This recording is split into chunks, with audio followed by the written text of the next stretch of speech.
would like to go ahead and call the Monday, April 8th Mayor and Council meeting to order. And I'd like to also ask Mr. Halsey if he'll come forward and lead us in the pledge.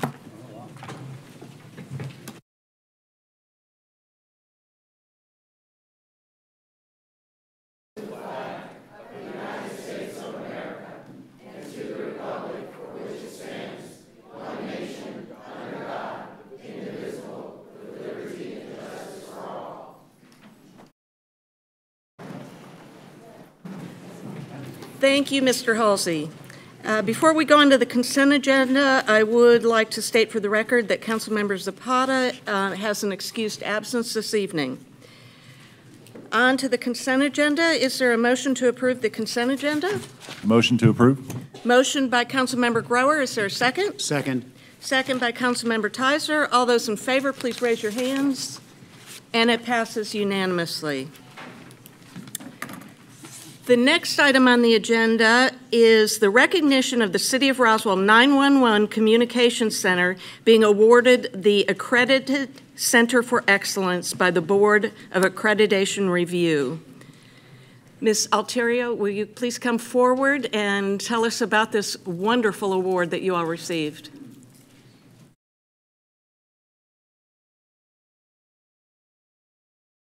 Good evening, Mayor and Council. Mr. Palmer. So on March 1st, 2019, the City of Roswell 911 Communications Center underwent an assessment by the Board of Accreditation Review for the Accredited Center of Excellence by the International Academy of Emergency Dispatch. On March 12, 2019, the Roswell Police Department was notified that our 911 Communications Center was awarded this ACE accreditation. The Roswell 911 Communications Center, I'm proud to announce, is now the 17th ACE accredited 911 Communications Center in the world, and only the second in the state of Georgia. This distinction places it among the very highest performing emergency dispatch centers in the world. This is an exceptional achievement and speaks to the hard work and commitment to those who manage and staff the 911 Communications Center. Many of you are here tonight. And I hope I can speak on behalf of Mayor Henry, Council, Mr. Palmer, and Fire and Police Command staffs when I say this accomplishment is just one more example of the Roswell Police Department's commitment to provide the best service possible and to extend our congratulations to the entire Roswell 911 Communications Center personnel. This is an achievement that the entire City of Roswell can be proud of.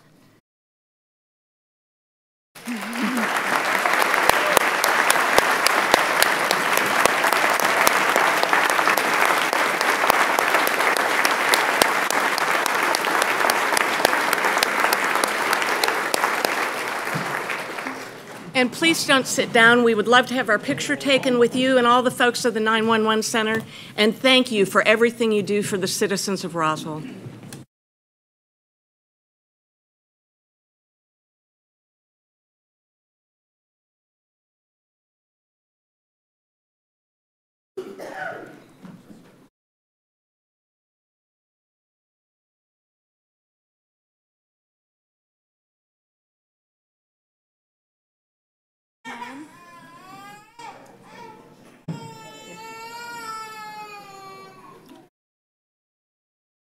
Everyone move over maybe like 3 feet.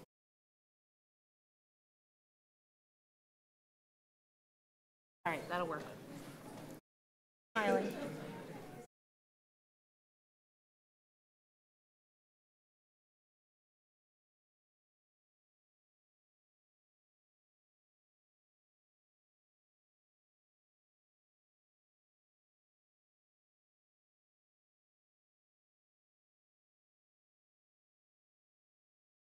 Congratulations.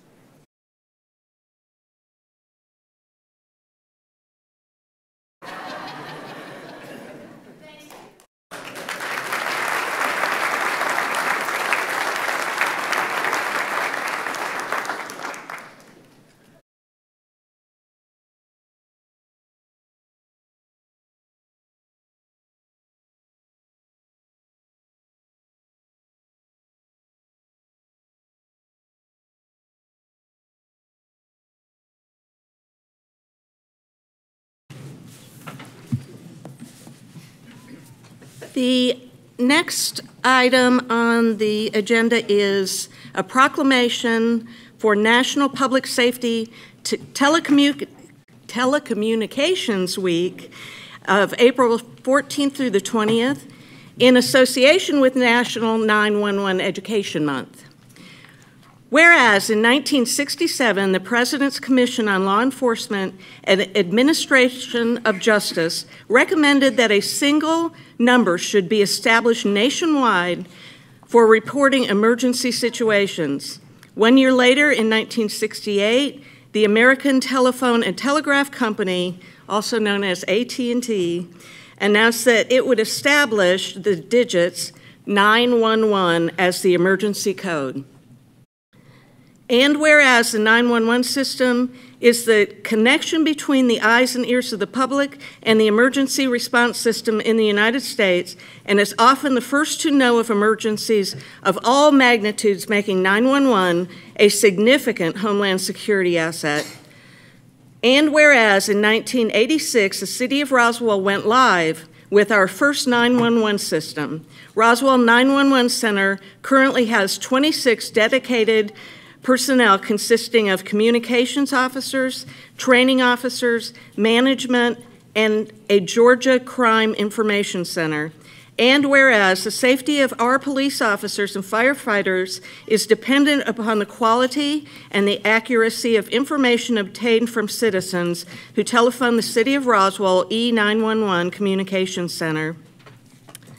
And whereas the public safety telecommunicators are the first step and the most critical contact our citizens have with emergency services and often provide a lifeline to the caller where seconds and minutes matter.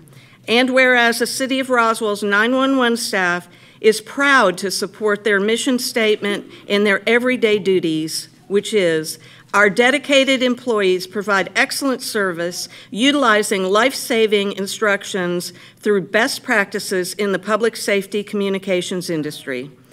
Now, therefore, I, Lori Henry, Mayor of the City of Roswell, Georgia, hereby declare the week of April 14th through the 20th of 2019 to be National Public Safety Telecommunications Week in Roswell, Georgia, and ask all of our citizens to acknowledge and honor the men and women whose diligence and professionalism keep our city and citizens safe. And thank you again to our fabulous 911 Center. We certainly do appreciate all of the hard work that you do.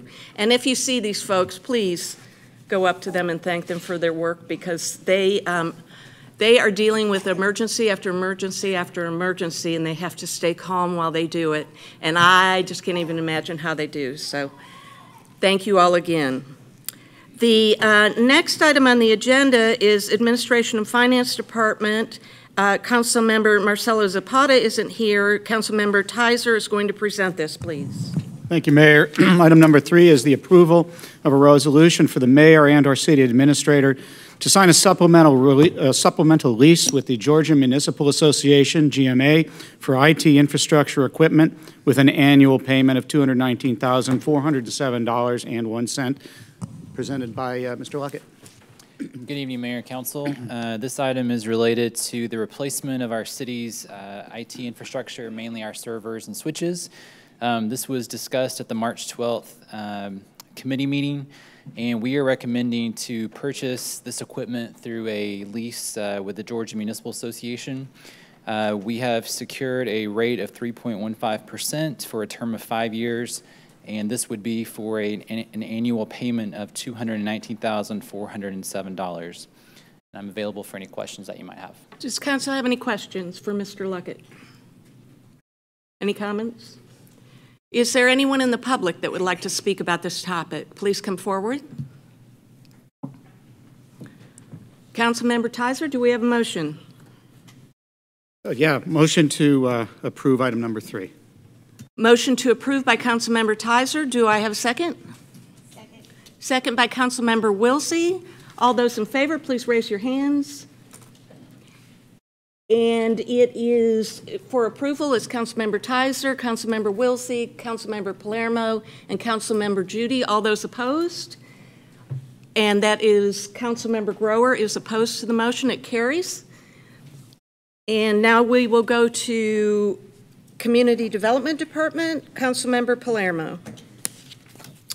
Item number 4, conditional use CU 2018-05571 for multifamily use located at 25 Hill Street. This item was deferred by the Planning Commission to their May 21st, 2019 meeting. Staff recommends deferral to the June 10th, 2019 Mayor and Council meeting, which will be my motion. Thank you, Councilmember Palermo. Does council have any questions for Ms. Steibel? Seeing that this is a deferral, I'll open it up to the public. If there's anyone that came out this evening to speak about this topic and would prefer not to wait till it's being heard, please come forward. Not seeing anyone come forward. Was that a motion, Councilmember Palermo? Motion to defer to the June 10th, 2019 Mayor and Council meeting. Motion to defer by Councilmember Palermo. Is there a second? Second. Second by Councilmember Grower. All those in favor, please raise your hands. And it passes unanimously. Item number 5, RZ 2018-05881, rezoning from RS 30, single-family estate, to CIV, civic and institutional, located on Hardscrabble Road, World Harvest Church. Ms. Deibel? Good evening, Mayor and Council. This is rezoning 2018-05881, World Harvest Church located on Hardscrabble Road.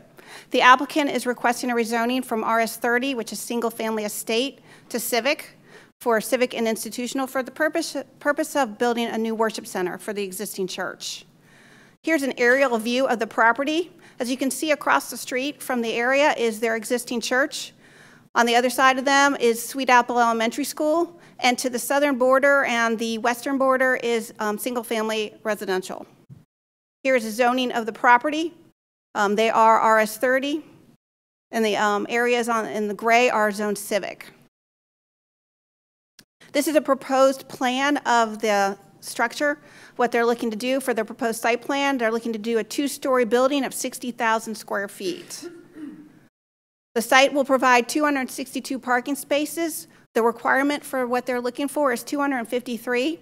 That meets the requirements for our parking area, which is in the code. They're using the 1 per 4 spaces requirement, which is 253. They are providing 252 spaces.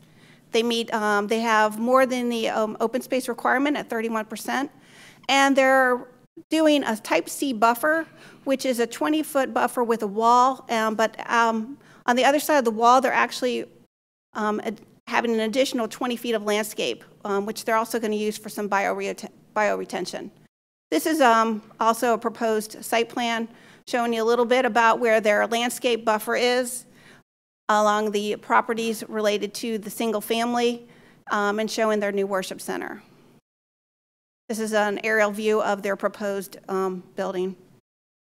Staff recommends approval with the following conditions: that it should be developed in accordance with the site plan dated December 19th, 2018, or as approved by the Design Review Board.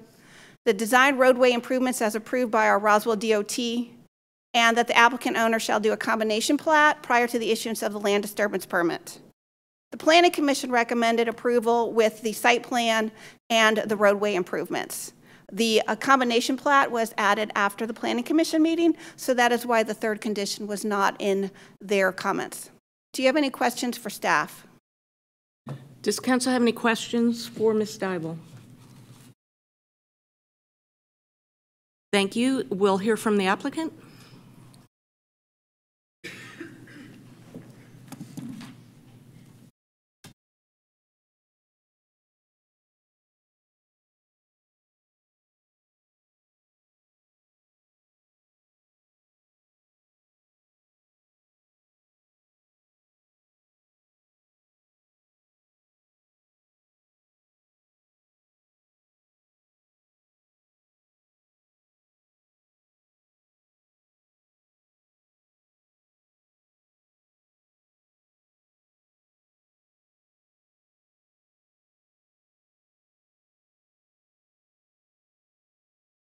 Good evening, Mayor and Council. My name is John Caruth. I am with Millard Incorporated Architects here in Roswell, and I've had the pleasure to work with World Harvest Church now for over 20 years. We are excited about this next phase of their growth.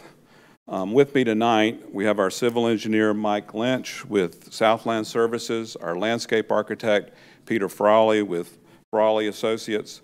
I have our pastor of the church, Pastor Merrick Houghton, on the back row. He can wave his hand. We've got our chairman of the building committee, Willie Russell, and we have a number of church members that I don't think you can identify in the room.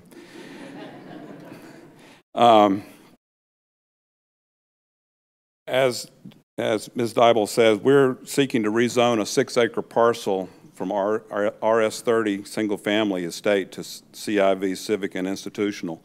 The site is located on the southeast side of Hardscrabble Road, directly across from the current church campus, which was built in 1999 and has been expanded in 2 subsequent phases. This is a view that shows the current church site plan with the proposed property, part of the proposed property across the street. World Harvest, if you don't know this church, has been very effective in their ministries to the Roswell community and a very good steward and neighbor of at their current location. Evidence of this great commitment to Roswell are efforts such as their men's group several years ago when the city acquired the Lita Thompson Park. They volunteered and rebuilt the cabin on that property. They've built a bridge at the Chattahoochee Nature Center. Every 4th of July, they have a program that honors our heroes, honoring the Roswell Police and Fire Department. Just this past year, they built soccer fields at the adjacent Sweet Apple Elementary School. So they're a good neighbor. More importantly, in their ministry to the community through their Street Reach program, they go out into apartment complexes around our city and adjacent areas and minister to folks on the weekends, bring them to church on Sundays. So they're a great force in our community. A direct result of this effectiveness has been that they're blessed with tremendous growth. And growth means they need larger facilities for worship, for youth, for children, and for parking. A couple of years ago, we were looking at an alternative option to try to facilitate the growth on the current campus. We came to the conclusion that it would require structured parking, a parking deck, to actually do that, and we'd have to come back and redo conditional use limitations that was put on this property by the council several years ago. Thus, when this parcel became available across the road, the church decided to pursue that option, which brings us here tonight. Our plan addresses these growth issues. We're adding a 1,000-seat worship center, which will allow the conversion of the existing worship center for youth and other programs. We're adding new children's classrooms and gathering spaces in a 2-story wing off the worship center, and we're providing 262 new parking spaces. We believe this plan is a good one for both the church and the community. Our request for CIV zoning fits well in this locale. To the east, we have Sweet Apple Elementary, that's zoned CIV. To the northeast is Sweet Apple Village, zoned neighborhood mixed use, and North River Baptist, also CIV. Immediately across the street on the north and a little bit to the west, you have both the existing World Harvest campus and Gethsemane Garden Missionary Baptist Church, both zoned CIV. We do have 3 residential neighbors that abut us on the south and the west side. In planning this building, we pulled the building forward on the site to help screen the bulk of the parking from the road and to orient the existing campus facilities on the north side of the road. We've also shifted it as far east as we can, away from the existing houses. We have to maintain a fire lane on the back side by fire department regulations, but we have pushed it as far east as we can. We have a main entry driveway that's aligned with the current main driveway of the church as required by the city's transportation department, and a secondary driveway located further to the northeast. On Sunday mornings, we anticipate that the main drive will act as an entry-only drive, and the second drive, the one to the right, an exit-only to facilitate traffic movement onto Hardscrabble Road. There's a separated pedestrian refuge island and median with rapid flashing beacon planned halfway between the two vehicular driveways and convenient both to the new center and the two existing buildings across Hardscrabble. Historically, this church has hired an off-duty police officer to direct traffic at their entrances. We foresee this continuing and including an officer at the pedestrian crosswalk. The residential properties to the west and the south will be protected using the Type C buffer in the UDC zoning code, which includes a 6-foot-high masonry screen wall and 20 feet of evergreen planting. We're going to move the wall inboard 20 feet and provide the 20 feet of landscape material on the residential sides of the property, but it's all on the church property. In addition, we're providing another 20 feet from the wall inboard. We're providing another 20 feet of landscape space, which will also include some of our bioretention requirements. Effectively, we're ending up with a 40-foot wide landscaped area screening visibility from the neighboring houses into the church property. In addition to shielding the visibility on the site with landscape material, our site lighting layout results in 1 to 1.5 foot candles at the residential property lines. I'm sorry, 0 to 1.5. I misstated that. So in a lot of instances, we have no light bleeding at all to the neighboring. In addition, we're putting shields on the backs of these light fixtures to keep any glare from being visible from neighboring houses. The church building, as conceived, has a 1,009 seat worship space. We have a 42,000 square foot footprint. With the second floor space, we're looking at a building of about 60,000 square feet. The parking requirement has been discussed. It's 253 spaces. We're providing 262. The layout results in 31% open space with an additional 6% of landscape space in the buffer. We're building a 1,000-seat worship space to allow the church to have one service on a Sunday morning. Currently, the church has 2 worship services on a Sunday, averaging about 350 people per service.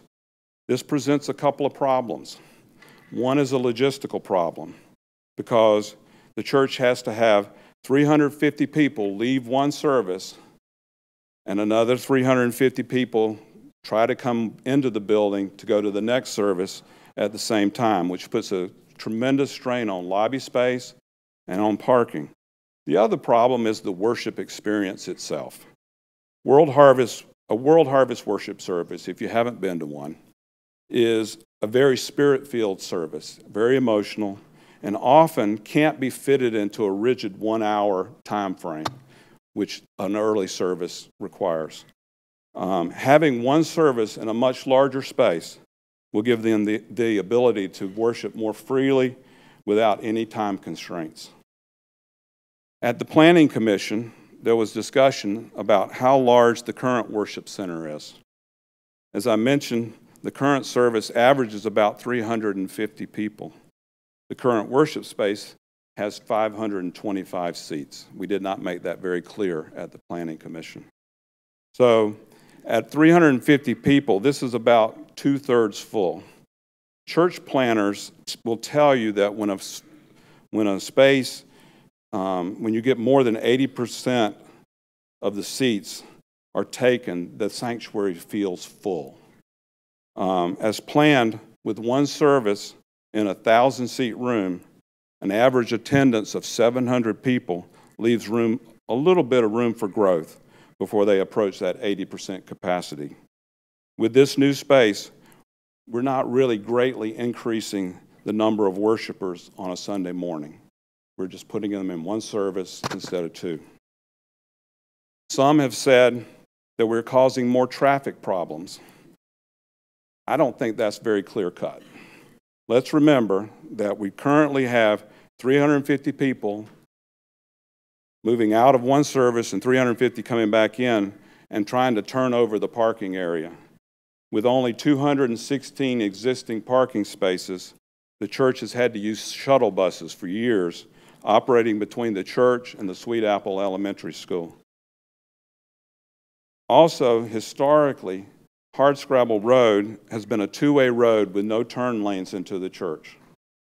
With the improvements that the city is making to Hardscrabble right now, including adding turn lanes into the existing church facility, along with the turn lanes that we've been mandated to and we're going to build coming into our parking, splitting the parking on both sides of the road, going to one service on a Sunday morning, discontinuing the shuttles that go to the school along using both Hardscrabble and Etris Road, and continuing to use off-duty police officers to direct vehicular and pedestrian traffic, we believe traffic issues on Hardscrabble may actually improve on a Sunday morning.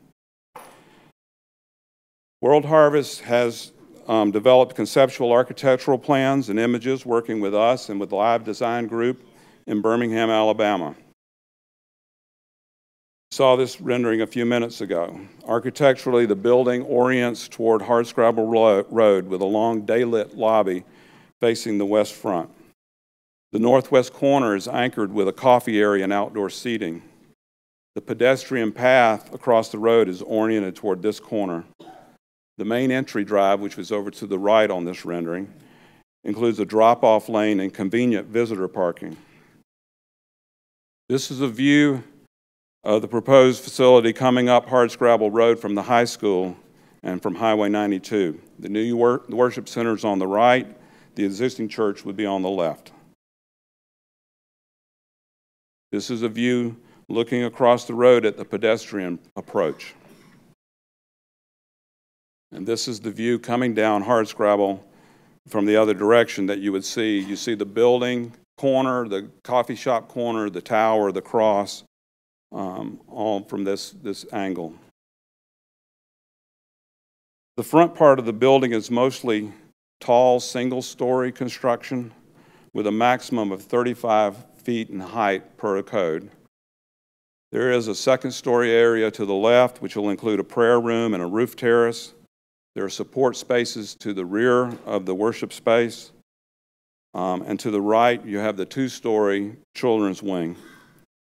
As I mentioned, we took into consideration our residential neighbors in positioning the building and designing the landscape buffer.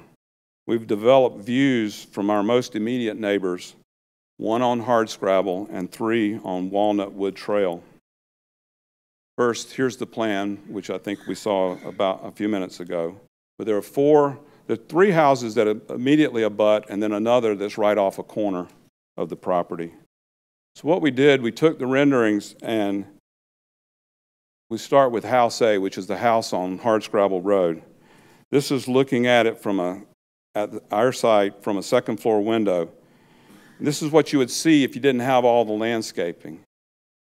You'd see the wall, but we're going to put landscaping in there. So the landscaping will be there. It'll actually help screen the wall. It'll screen your visibility into our church property from the neighboring property.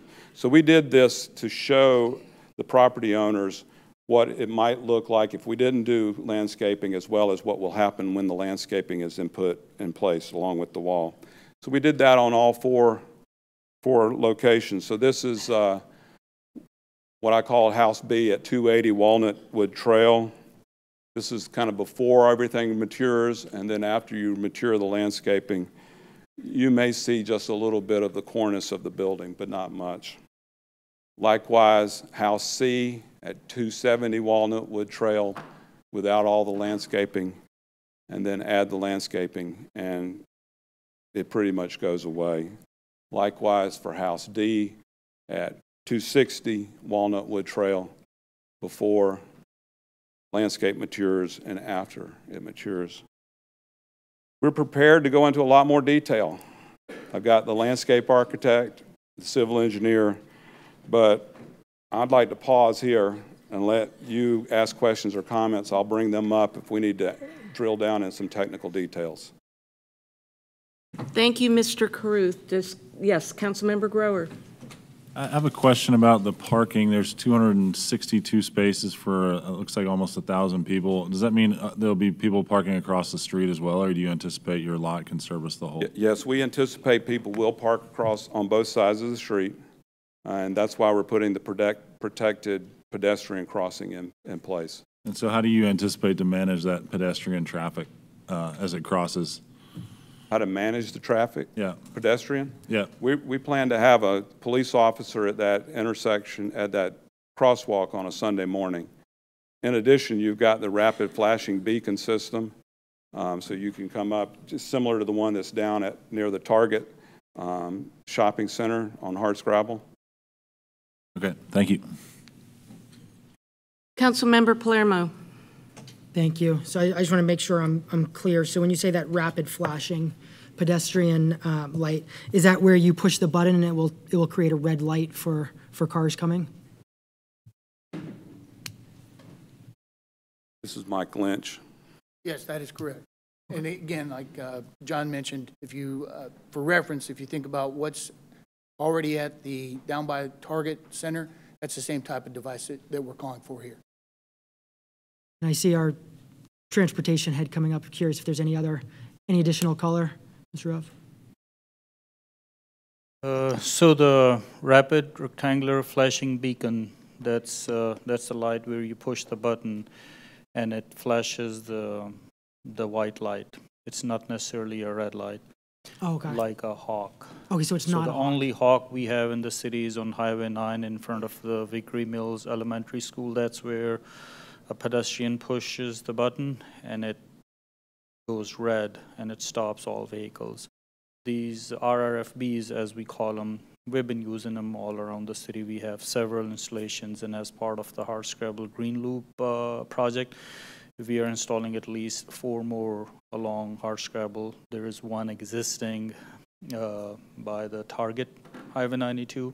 So it's not necessarily a protected crossing, but it helps getting drivers' attention. And I guess when there is a cop with their vehicle, I guess that's definitely good enough to get the attention. So I guess my question would be, would a hawk, where it's creating a true red light, would that be a safer solution, or what are the advantages to one over the other? So in general, for when the city is doing a project, we wouldn't necessarily do a hawk because of the cost constraints and for the limited use they have. And as they're suggesting to use a cop in addition to the RFB at the pedestrian crossing and at the 2 driveways, I think that would be good enough. A hawk may be a little too much. And I actually do have a handful of other questions, but I do want to give the other council members a chance before I ask my remaining questions. Councilmember Judy. Ms. Dybel, this does fit our 2035 comprehensive plan as far as use? Yes, it does comply with the comprehensive plan. Thank you.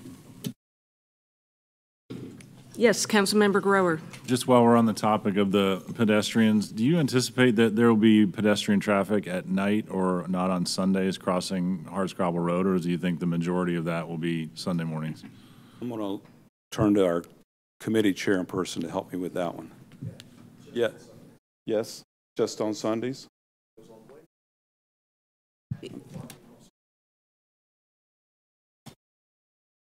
Traffic parking across the street will be on Sundays. On Wednesday evening when we have service also, there'll be enough parking spaces on the one side of the new facility. Great. Thank you. Councilmember Palermo.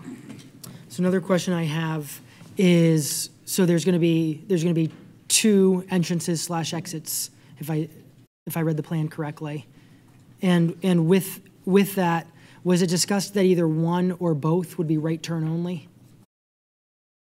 Or was it discussed that neither was? We have not had a discussion with staff about that. There was some suggestion as possibility of that at the Planning Commission meeting, but it was not part of their approval. Okay. We're not opposed to it, but it's something I'd like this council to consider, and certainly would like input from the public. I definitely just want to make sure we are focusing on safety, and also I just want to stress too that going forward for when this council approves right turn only, it is important to me that it's not just yellow striping and a sign, but there's a true raised median or something along those lines, truly preventing left turns if that is the goal. But we'll save that for discussion a little later. The parking, so it's discussed, it is intended and expected that individuals would be parking across the street. Out of curiosity for our parking code, the 240 something that's required, is that all on site or is that including some across the street? Based on the plan that they submitted, the 262 spaces are all on the site plan that you're seeing tonight. And that does meet our code per what we have in the parking section. Thank you, Ms. Dybel. And so I guess two additional questions I have, probably more towards the applicant, are just so I see clearly that what you're proposing here is a worship center, and of course that requires a civic zoning. Within a civic zoning, there are two things that give me concern, where I'd want to make sure if this was a long-term potential intention that they would have to go through the public process, which one is regarding a public school. So that's currently something that's permitted, whereas in, for example, private school is conditional. That's something where I'd like to discuss that potentially being not included as a permitted use with civic. And my other concern that I want to discuss with the applicant and for the public as well is really a cell tower, which is available as a limited use within civic, and that's something, given this heavy residential area and the elementary school right next door, that's something where I'd like to discuss that not being included as available within civic. So I'd be curious to hear from the applicant on thoughts on those two uses. I'm going to let a church committee member here, Willie Russell, answer that. Okay. Right now, there is absolutely no intentions or even thought process of having a school on either side of the property. And as far as the cell tower go, you have to explain me. I'm not sure I understand your question on that one. Sure. So basically, a property that's zoned civic has the ability through limited uses to actually build a cell phone tower and lease that out, and that's something that would give me concern. All right. No, absolutely not. Not a concern.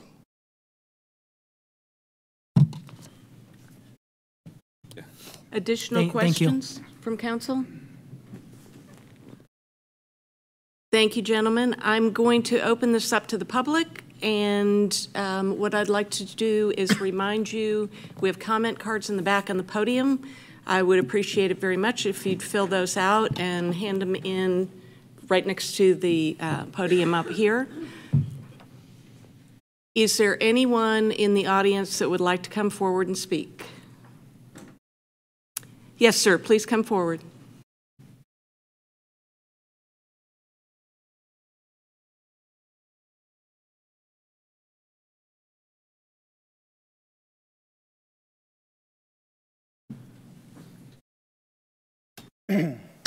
City Council Mayor, my name is Mike Shee, and I live behind the proposed development on Walnutwood Trail.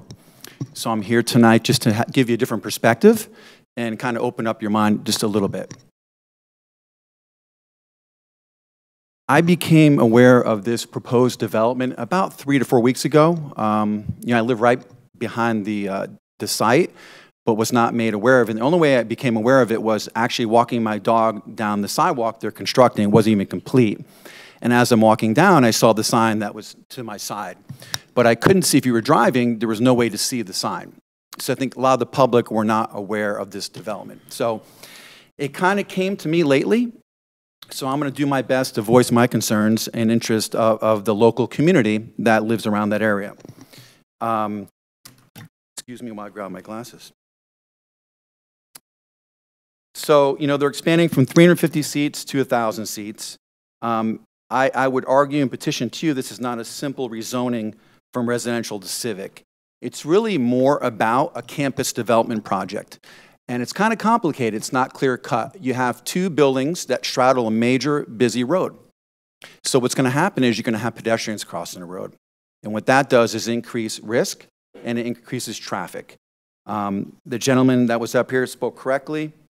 There's approximately 260 seats, but that doesn't, they'll have to cross the street because approximately 500 cars will be needed for 1,000 people. That's 2 people to a car, so that increases traffic. Also, the building across the street is going to be an educational facility. So my argument would be this is not simply a Sunday event, it's going to be more than a Sunday event over time.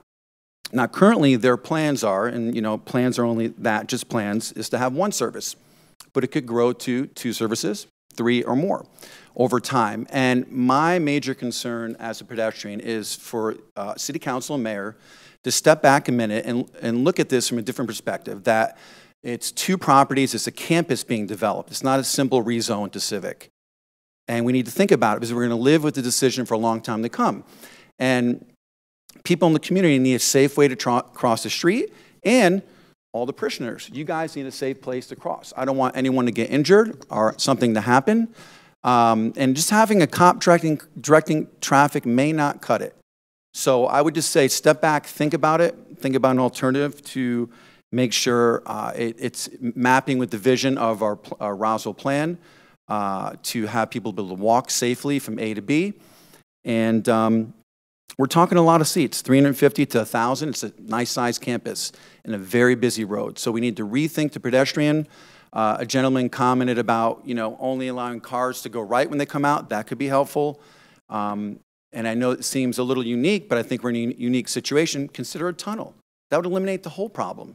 People could safely pass from A to B, and it wouldn't impact traffic. Everyone would be safe. And, of course, that's probably cost prohibitive, but that would be the best solution. So what I'm asking tonight is to reconsider it, maybe think about it, maybe have them go back and come up with a little better pedestrian plan. I think they have a little bit of progress, but they need to do more because this is a long-term, lifelong decision for me and my family and the rest of the community. So just give it a second thought, maybe pause, and go back to the drawing board, come up with something a little bit better. I appreciate your time. Thank you. Thank you, sir. Is there anyone else that would like to come forward and speak? Yes, ma'am.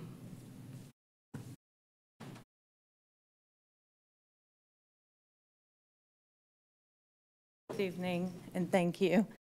My name is Sherry Biamonte, and I'm a 13-year resident of Wexford subdivision. I actually live at 425 Traymore Court, which runs perpendicular to the street that runs along the backside of World Harvest Church. So I've been neighbors with World Harvest Church for almost 15 years, actually. From my experience, World Harvest Church has been a very good neighbor. They're very active in our community. They have programs that service all segments of the population, and I see no reason why they would jeopardize that by endangering any of the residents, right? It seems it would be rather counterproductive, in my opinion. As for traffic, I commute out of and into Wexford subdivision every morning, Monday through Friday. And I mean, honestly, the traffic just from the school traffic during that time really doesn't even compare to the 15 minutes or so of traffic from 10:45 to 11 o'clock that takes place for the clearing of the services, right, from the clearing of the traffic in between services. Honestly, it's officer controlled, and it's also very limited time. So, for what that's worth, the traffic really on a Sunday for the 15 minutes really isn't a concern as a resident of Wexford for me. Just in closing, churches and schools and local governments are the foundations on which our communities are built, honestly. And it's really determines whether they thrive or they fail. So I think it's in our best interest as residents to support their efforts and the benefits that really we all see and have seen for a very long time. So. Thank you very much. Is there anyone else? Yes, ma'am. Please come forward.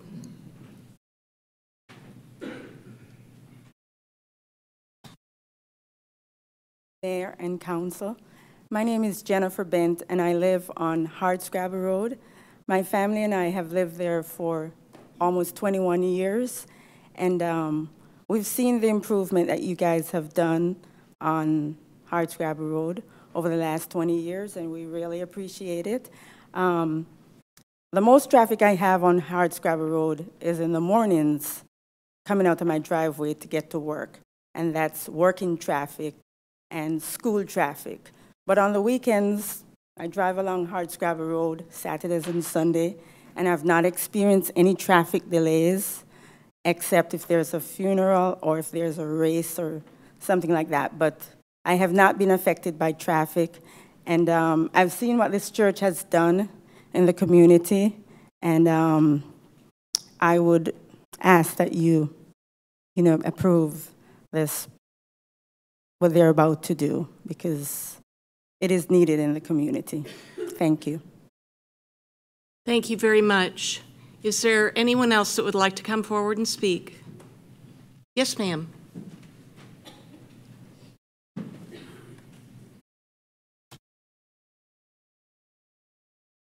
I'm Lisa Stephan. I live on Thistlewood Lane. I appreciate what churches provide and what they bring to communities. It is a tremendous thing. One of the questions that I had was the environmental impact of what's going on. I really do appreciate where I live and all of the wildlife and everything around like that. Making sure that we are looking at the maturity rate of the trees and the landscaping that's happening, as well as making sure that they are environmentally aware as well. Just as an example, a couple years ago we were having the drought and there was the water thing in place. They were watering the lawn while it was raining. So just making sure that they are truly environmentally looking at things and that it won't impact us negatively. Thank you. Thank you very much. Is there anyone else that'd like to come forward and speak?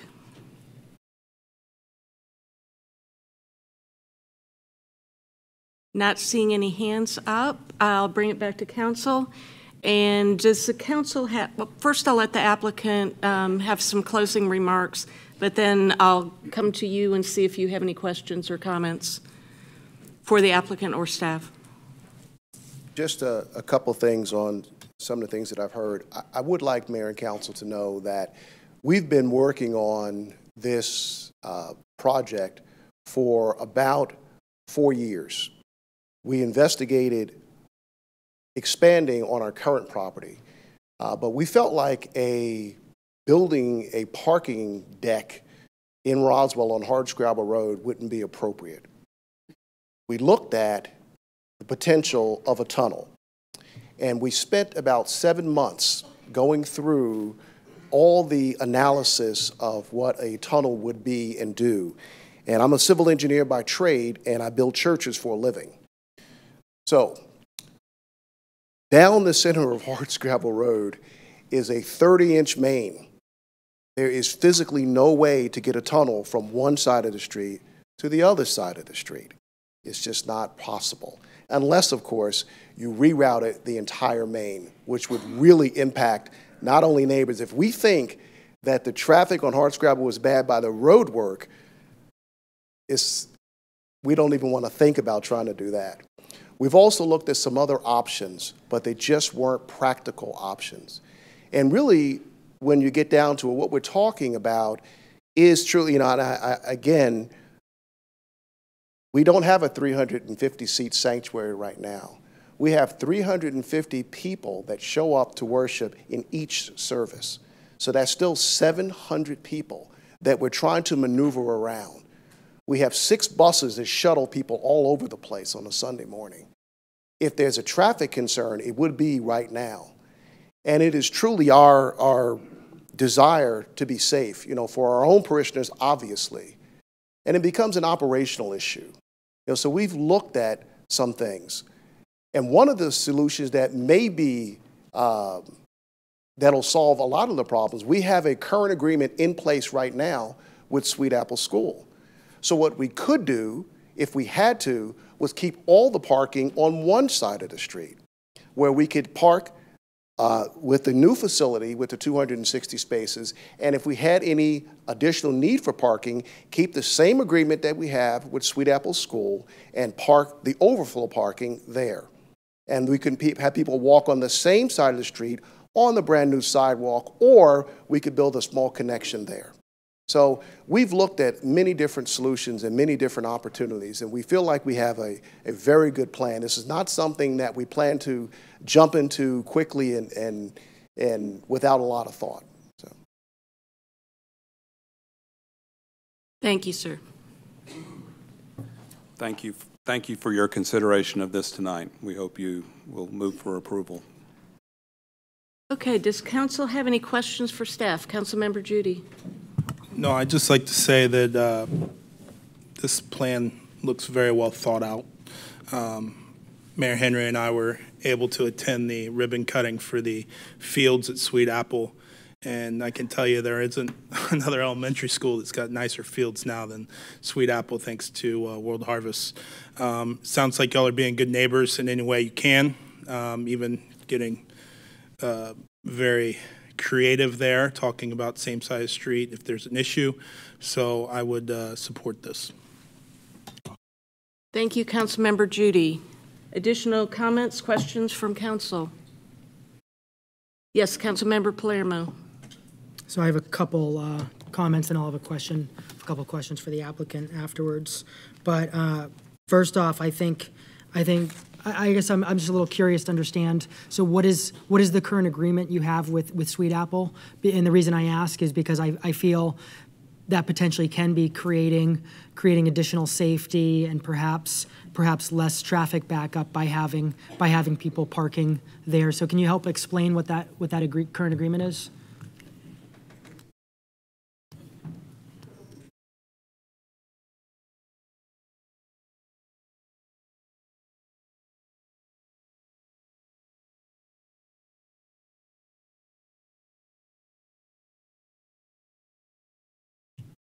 Mayor Lori Henry, and I appreciate the councilman and councilwoman and what you do for our community, truly.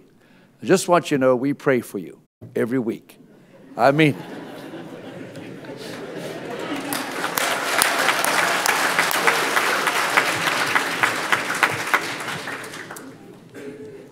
and we love being in this city, and we love helping. And the former principal of Sweet Apple, we had an agreement, and it was passed on to the present, which is Andy Ellison. They said, listen, could we do a cooperative venture here? And we became their designated emergency security zone. If they had a threat at their school, everyone would come to our church. And it said, let us reciprocate by not only, as you're allowing us to have your parking, we'll pay you a monthly fee, which we do. And how the Sweet Apple Fields came about was simply because what can we do to sow back? And it became what became a small operation became a huge operation. And thank God for former Mayor Jerry Wood here, and you guys donated $100,000 to that. And we and the community of Roswell, it was a community event, donated another $150,000. It was a $250,000 project, and we did it as a partnership. And so it's a mutual thing. Even I told Andy Ellison, if you had a major operation that overflowed your facility in parking, use our parking on, not Sunday, but on other days of the week. And so that's how it's been established. And we do between 75, 80 cars, and we have a number of shuttle buses that shuttle. And so we're used to that. I don't know if that answers your question. It does. Thank you for that background. Thank you. Thank you. And so with it, I think there's definitely, I really appreciate a lot of the the hard work that went into this. So, I think something I want to give credit for and actually notice, the fact that by providing really an additional 20-foot buffer, making a 20-foot required buffer going to 40 feet, and I really like the way that you put the wall on the interior of the buffer instead of the exterior, which I think is really beneficial and good to see. So I think there's some good things here with it, and as I mentioned, I do have the few concerns, wanting to make sure I'm just thinking long term for the community, and what those three things were one, the fact of having pretty much the two exits. I'd really, for me to support, what I'd really want to see is having at least one of them be a right turn only, and there being something raised to truly prevent someone from taking that left turn. That'd be one thing, and afterwards I want to hear if this is acceptable from the applicants for the motion or not. So one is having the one right turn only, and the other one is having two conditions attached, which just basically says, even though normally a civic zoning has the permitted right to have a public school there, and also has the limited right to have a cell phone tower, that those would be removed. Basically, what that means is, if down the road you did ever want to look at adding something, it means you'd have to go through the public process, and that's what that would involve. But for me to support it, I want to just see that long-term piece. So I guess I'm curious to hear from the applicants if that's something you support, or if there's some concerns. Excuse me, before we go any further with this, I would like to suggest that our transportation department weigh in on this. We're talking about making something a right turn only, and I don't know if that meets best practices or if you would recommend that. So if you wouldn't mind, before we continue. So just a couple of things. The development in question, we reviewed it like any other development. It did not trigger the requirement of the applicant to do a traffic study. That means it's insignificant, not enough trips generated, but I understand it could be significant for a Sunday morning when all the activity is happening. But again, Hardscrabble Road has 16,000 cars a day, but that's a typical work day. And Sundays, of course, is a different day. So staff did not think that they were going to need any special treatments at any of the access points. More access in our mind is a good thing. And like the applicant mentioned, and it's mentioned in their letter of intent as well, that they plan on having for the service time on Sundays, they plan on having the main access, which is the western one or the southern one, the main access as an inbound only, and then the other one, which is a smaller access, as an exit only. And I think with the cops, there to direct traffic, I think it would be better actually if we kept them both open and not necessarily physically restrained. Otherwise, they will not be able to do it any other way, even if there was a cop. So I think they need to stay open. That's my opinion. And if staff thought otherwise, we would have made that comment. I think the way it's shown with the two left turn lanes and one right turn lane that we required, and with the help of the cops during the service time, we believe that it'll work just fine. And so to clarify, though, what I'm referring to, it's my understanding the officer would be at the main exit entrance, but then it's my understanding that looking at this, there would be an additional one on the right. And so I guess that's where my concern is with additional traffic.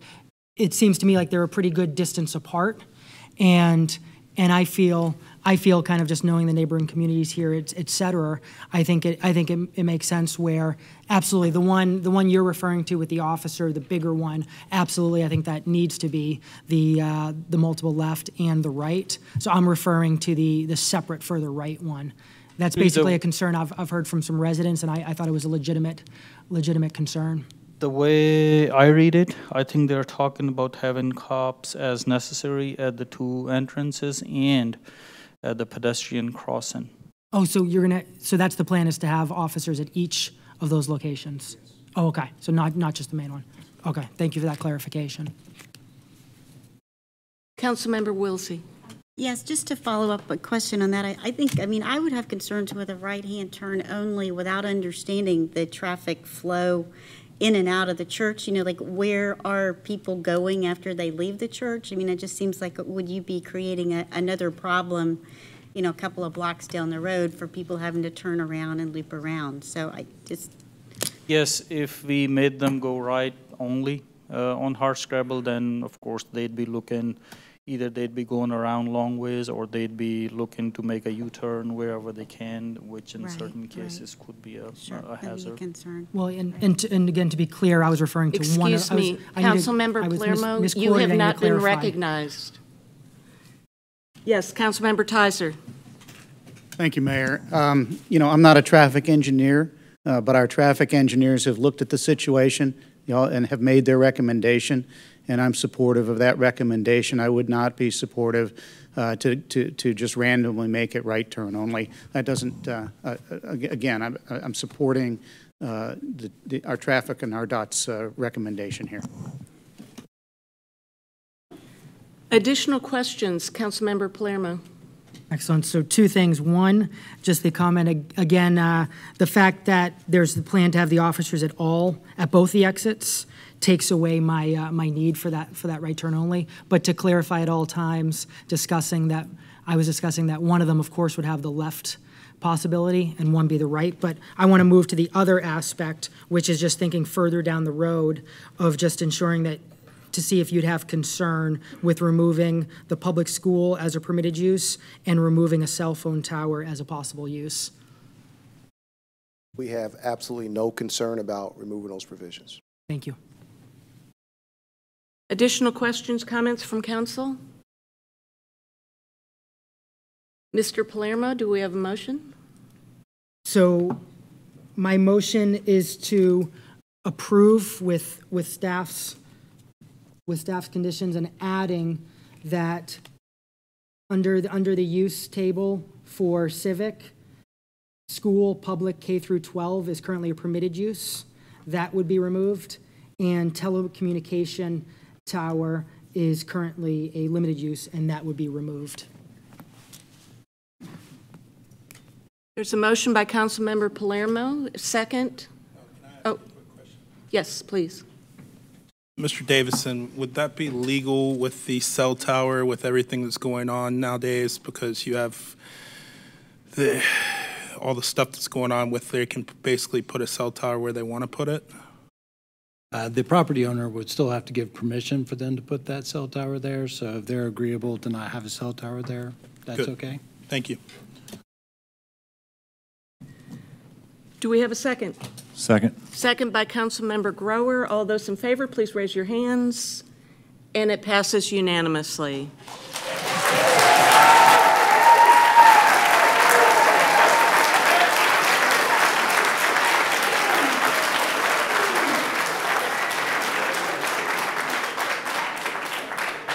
Thank you all for coming out tonight. I know that you would love to stay for the rest of the agenda, but please feel free to leave.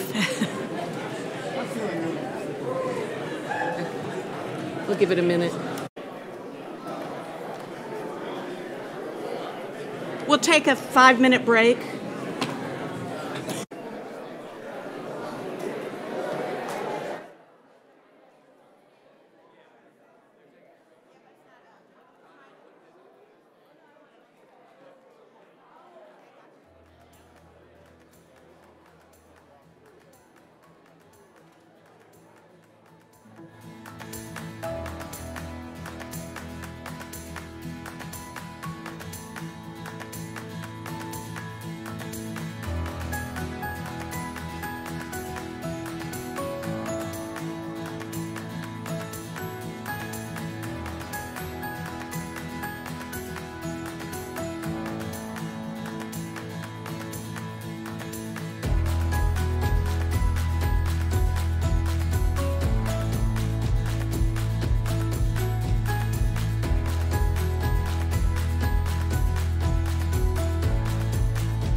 Good.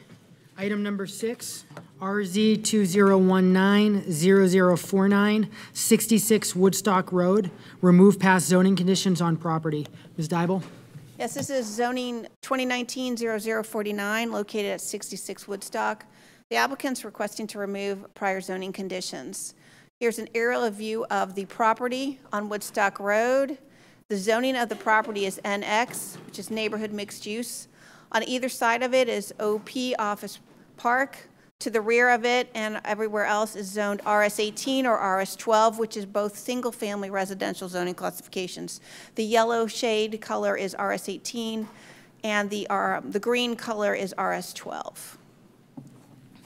This is the site plan of the property. It's existing as is. The applicant does not look to make any changes to the site plan itself. Prior approvals. This this property has been through the zoning classification process numerous times in the past. In 1999, it was zoned from residential to C2, which is a neighborhood commercial zoning classification, use restricted to a hair salon only at that point in time. 10 years later, the applicant came in to remove the 1999 conditions to replace with limited to a hair salon, office, and sale of retail merchandise not to exceed 400 square feet. In 2016, the applicant came through, a new applicant came through to ask for single family to be allowed as a use, which was approved as a conditional use and with the conditions of removing the bulbs in the lights in the rear parking lot and to completely shield those from the neighbors. Should the location return as a commercial, then all the lighting standards shall meet the Article 10 of the UDC. So basically what the applicant is looking to do at this location is a boutique fabric shop for sewing. And they're looking to sell or lease the property. I'll let the applicant speak to that, to someone who is a sewer. And what they'd like to do is have classes and offer sewing to people at this location and also be able to sell sewing materials, fabric, and everything else at this location.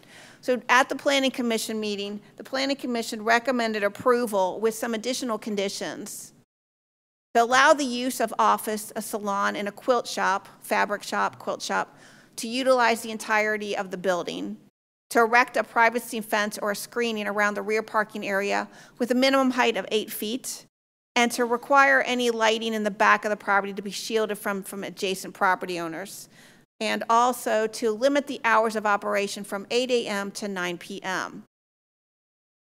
In that time period, staff recommended approval also, but we wanted to be a little clear. The building itself is 1,368 square feet.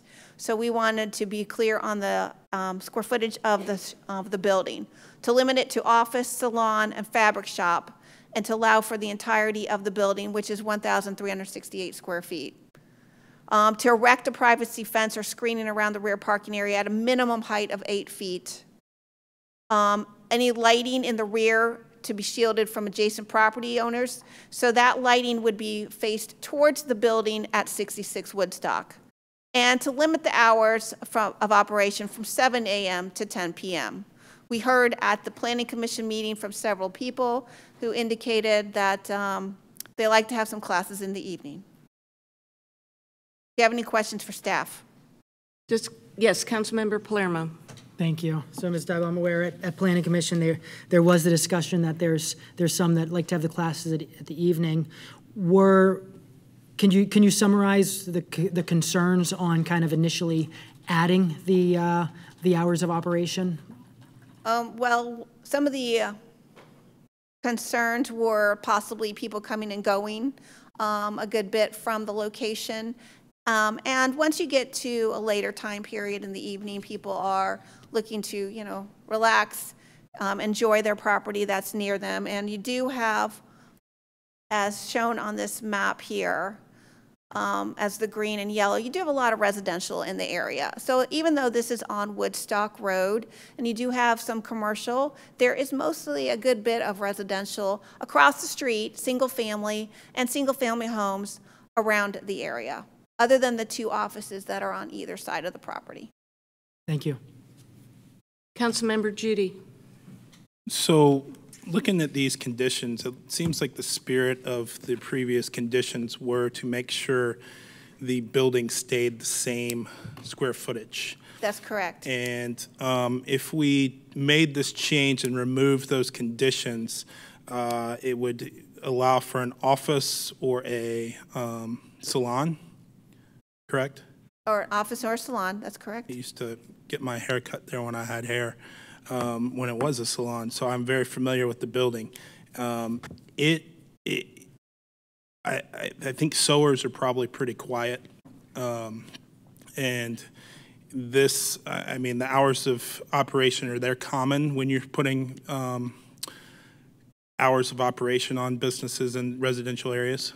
We have had hours of operation put on businesses in the past. So yes, and it is in a residential area, so putting hours of operation is pretty common there. Okay, thank you.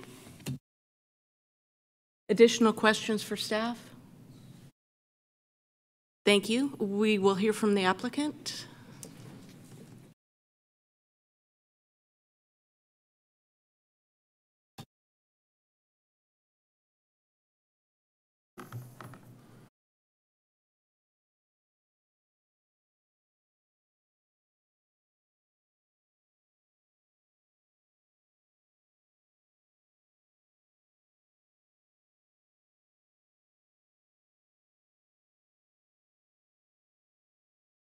Hi, my name is Ron Barwig, and I think the first item is I need to borrow a saw to cut off my legs in order to reach the microphone.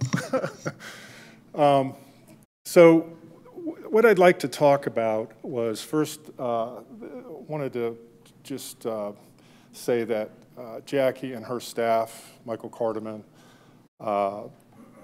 and Kevin Turner have been just great to work with. What a true pleasure that Roswell has employed these type of people. Helped us through the process. This is the first time I've been through the process. I'll be representing the applicant, which is Ms. Rockland, seated in the second row. So specifically right now, we're asking to remove the current NX zoning restrictions. It is currently zoned NX for neighborhood mixed use. And the Unified Development Code states that NX is intended primarily to provide for neighborhood serving retail and commercial uses at intensities compatible with abutting or adjacent residential development. So we have on either side of this property commercial, and in the rear we have residential. So another commercial property we feel obviously is within code. And this is not about changing the zoning, it's just about removing those initial restrictions. We have rented in the past, in 2016, residential, as you saw earlier, and what the applicant is trying to do now is rent to a fabric shop owner, which we feel is adds to the charm, right, and also the ability that Roswell has more than just restaurants. The board initially on the 19th when we spoke was concerned about not removing all restrictions. So obviously they have the restrictions of office, salon, fabric shop, the recommendation, and open it up the whole 1,368 square feet of the building and not just 400 so that the fabric shop can be used right entirely. The 8-foot fence, the lighting to be shielded, the hours of operation.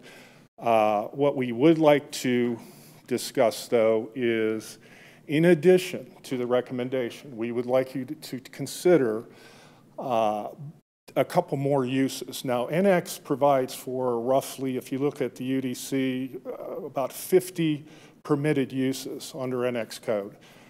We're not asking for all that. We don't want towers, cell phone towers. We don't want that. We want to maintain the charm of downtown Roswell.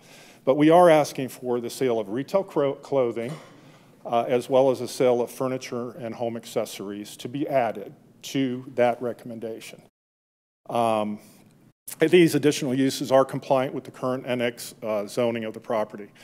And the reason for this request is that the fabric shop does not, if it doesn't make it in the future, we just won't have to go through this process, which took 4 months, cost the applicant about $10,000 in rent because it wasn't able to be rented, and also the time for the board and the whole process to start over again. The other thing we would like to consider, the second thing, was the requirement of the fence. So in talking through that, we're asking to remove that recommendation of this 8-foot fence. In the March 19th meeting in front of the Zoning Commission, there was some confusion. I believe that when we talked about a barrier from last time that was needed to be on the side of the house, they were actual railroad ties to keep, because it was residential at the time, parking in the rear. And they felt, I believe, in being here, that they got confused and immediately went to thinking, well, a fence would be a barrier. Well, this was just to basically barricade off the back parking lot. So we believe that this fence is really not needed due to the existence currently of a 3-rail fence for safety, and that a fact that a privacy fence has never been required in the past when the property was rented for commercial use, hence the hair salon. Also, the commercial properties on both sides of the applicant's property do not have privacy fences, let alone any fence at all, and actually have neighbors much closer than applicant's neighbors. There is a green space, a buffer of approximately 300 feet between the applicant's current fence and the fence of the property behind the applicant's, and then another 100 to 150 feet to the actual house. Now I'm going to take you through some of the pictures. So this is the picture if you're standing on the back walkway of the house, and you can see in the distance a few homes. That's literally about 450 feet away. To get a little close-up view, you can get an idea. It's with the vegetation and the growth, cannot really be seen. Now, the rear view from the office professional property at 56 Woodstock, which is to the left of the property, actually shows no fence. There is not even a fence, and it has a closer neighbor that's about 200 feet. And then the rear view of the architect's office, property 74 Woodstock Road, looking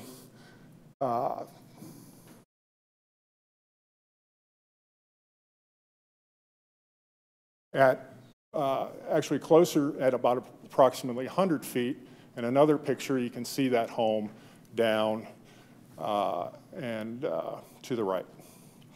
So with that, we just feel that the vast amount of space between the applicant's property and her neighbors and the Roswell City Code governing when a privacy fence is required, the applicant is already adhering to the city codes and should not be required to erect a privacy fence.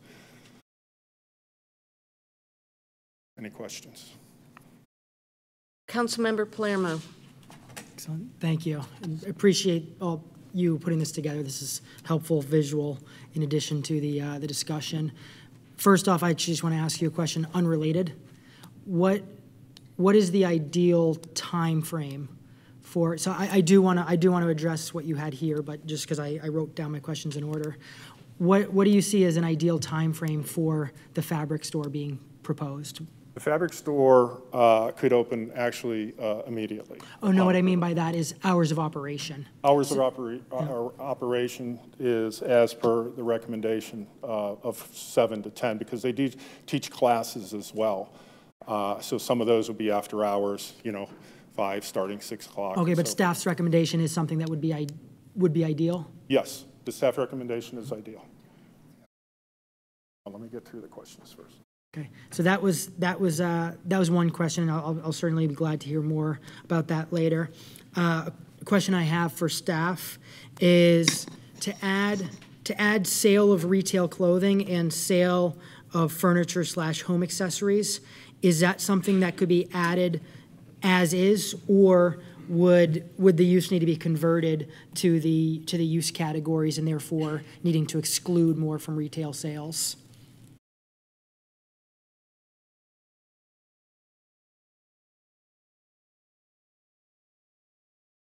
Okay, both of the items that he listed on the PowerPoint, home furnishings and retail clothing, do fall under the retail classification in the UDC.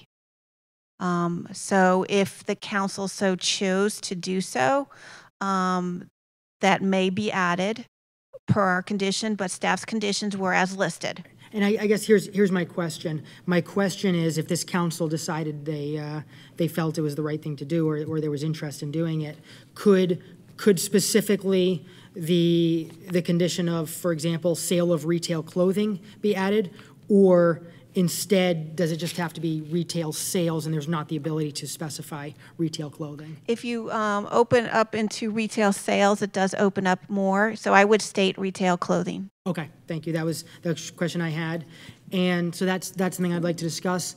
As for the fence, I do appreciate you sharing those pictures and certainly see your points. I'd say my concern is it still is a commercial use backing up to residential properties, and you brought up the neighbors, your neighboring office properties as examples, but if they were to come in front of this council, I'd be expecting them to have a privacy fence as well, given the location and the distance. Personally, I think perhaps I could be open to discussing with this council a 6 feet instead of an 8 feet, but I would not be supportive of not having a privacy fence. Councilmember Judy. Would you and the applicant be open to tying the uses that we approved tonight to the site plan, so the current building? So what you're asking is that the current uses that you've recommended, correct? Yes, open to that, as well as we're requesting the add of the home accessories and retail clothing. Thank you. Furniture and retail. Additional question from council? Thank you, sir. I would like to open this to the public. Is there anyone from the public that would like to come forward and speak? Yes, ma'am, please come forward. My name is Christy McDonough. I am the renter at the property at 66 Woodstock Road. I'd like to introduce myself as an internationally recognized quilting teacher. I'm a fabric designer, a pattern designer, and an author. I'm also a resident in the area. I don't technically live in Roswell, I live in Mountain Park, but it's sort of that weird triangle where everything meets, you know. So my daughter is a little sewer. She's 10 years old. She will be with us also. So, I mean, in the shop, obviously not in a child labor sort of way. Thank you for laughing. My mom would have killed me had she heard me say that. Anyways, I just want to say that we want to be a really good neighbor, and we recognize all the concerns of our neighbors behind us here. And I want to say that if anybody has any concerns, I'm an open door, and I'm a nice person, and you can always come to me with any concerns that you might have. Also, to address the hours of operation I believe you had, 7 to 10 is very generous. I personally don't want to get there at 7 a.m. I'd rather be asleep. But I would say 9 o'clock is probably the earliest we would open. 10 o'clock is definitely the latest we would be there, but we wouldn't be open. We would have a private class going on at the time. We would probably be done with the class at 9 p.m., but then people like to wrap it up and talk, and you're correct, they are pretty quiet. Old ladies are quiet in general. So, well, unless you're my mother, then you're not. So I think I should be a comedian, huh? So I think that was pretty much it. I did have a thought when I was sitting there listening to somebody's concerns earlier. Is the person that lives right behind the building, the lighting, maybe if we enforce our customers to park facing the back of the house versus his yard, I think that might be a good solution and something kind of thoughtful for him. So that's what I've got. Anybody have any questions for me? Thank you very much. Thank you. Is there anyone else that would like to come forward and speak? Yes, sir, please come forward.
Mayor Henry, members of council, good evening. My name is David Keating. I live at 89 Nancy Trail with my wife Kim and our 2 boys, ages 13 and 11. And we are one of the properties directly behind the parcel here in question at 66 Woodstock Road. The use as a quilt shop is not something that troubles us as neighbors, assuming that we can do things like control headlights coming into our backyard in the evening, which will travel, the distance across. But our point is different. It's that the expansion of commercial uses at this property first will run counter to this trend that we're seeing at this part of Woodstock Road and Fowler and Canton Street of residential reinvestment. And the second is that if we look at the standards that we have in the UDC and we apply them here consistently, they're clear standards, then I think they tell us that the petition of SER Investments, the investor that bought this property, should not be granted. Here are 7 of the 10 criteria that we have in the UDC. The 3 that we left out are things like, will the police and fire have sufficient resources to support this use? And of course they will. But the important ones would say that we should not grant the petition. Things like whether this will correct an error or meet some challenge in a changing condition, trend, or fact. And the changing condition here is an increase in residential reinvestment. We have a home on Fowler Street, 5 or 6 lots away, around the corner on Canton Street that are being redeveloped into residential. And then the house directly to the left, 2 houses over, from 66 Woodstock, built about 3 years ago. Beautiful home around the corner too on Canton Street. So we see this infill coming in here at this part of Woodstock at this real gateway to the historic district, which is really turning into the only sort of entry point into the historic district that's kind of like what you see in Morningside or the Highlands or Ansley Park where the road narrows. We have a canopy forming. And the city doesn't have to do anything to foster this continuing trend other than let it happen. It's not requiring that we brick over East Alley or make other investments. It's the free market taking place here. Another criteria is whether the zoning map amendment would substantially conform to the comprehensive plan. This is a map from the comprehensive plan which shows this area as suburban residential. So this request would not conform. It would be inconsistent with the comprehensive plan. Another criteria is whether this amendment or this change would substantially conform with the purpose and intent of the UDC, one of which is to fulfill the comprehensive plan, which says this is suburban residential. Another criteria is whether this change will reinforce the existing or planned character of the area. And the existing and planned character is suburban residential. We have, again, the home to the left, 2 houses over, and then on the right is 2 houses to the right of this property, 2 new homes built in the last 3 years. This trend of residential reinvestment across the street on the left, around the corner on Canton Street on the right. We also need to look under the UDC at whether there are substantial reasons why the property cannot be used according to the existing zoning. And there are no reasons that have been demonstrated or shown why they can't have a salon or an office. This was an exception granted 20 years ago to residential zoning, very narrow, for a reason, because they're in a neighborhood. There's no demonstrated need for the proposed use. We have empty storefronts around the corner, but also down by the square, up by Leaping Lizard at Crossville and Canton and Crabapple.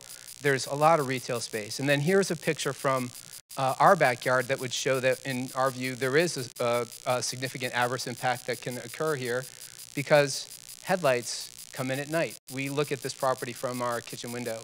I mean, we're not the only ones. There are other houses along Thompson and Nancy Trail, and we have next door neighbors here as well who also are impacted by the lighting at this property. The other reason, though, we can look at the code, right? But expanding commercial use, in our view, would be bad land use policy. I got the records from the city about the 1999 rezoning request. The Planning Commission voted against rezoning. Staff recommended against it from residential to commercial. And in City Council, a former council member was talking in favor of approving this petition. And council member at the time, Terry Orleans, expressed concerns. And his quote from the minutes was that this would be spot zoning in an area that's still primarily residential. And so he voted against the request at that time. And he was right. This is spot zoning. That's why we have this, which is the property, and a picture taken from the staff report, instead of this. If we let the market take its course here. If we comply with the comprehensive plan, if we comply with the UDC, we'll reduce uncertainty for homeowners who have to worry about and think about the next sign popping up next door to them for some expanded use. And we'll also have further infill that'll take place that's going to be really positive in this area. The one thing I'd mention is that the property here was purchased under these restrictions. So we're not asking for anything to happen to the investor that bought this property to their rights. They bought it subject to these restrictions. But what we are seeing is that the broader issues in play here weigh in favor of not expanding commercial use.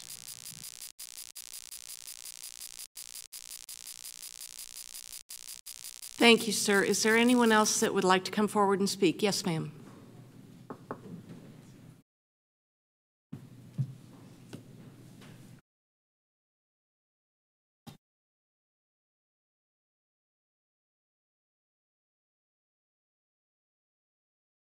Hi, my name is Betsy Plattenberg, and I live at 54 Woodstock Road, 2 houses over from 66, and they're going to bring up the slide that shows you, and as we're waiting to bring it up, so you've got purple, you've got office on either side, and then 66 is the applicant.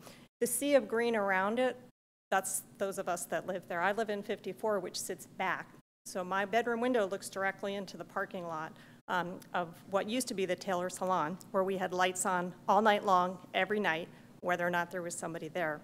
So one of our concerns is obviously lighting.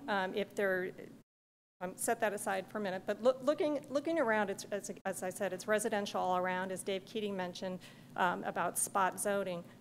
Houses all around are being bought and torn down and made into residences, made into much larger residences. If you look at the economics of it, selling this house as a residence makes a lot more sense. We're confused about having to come back every few years. The applicant bought this house about 2 to 3 years ago.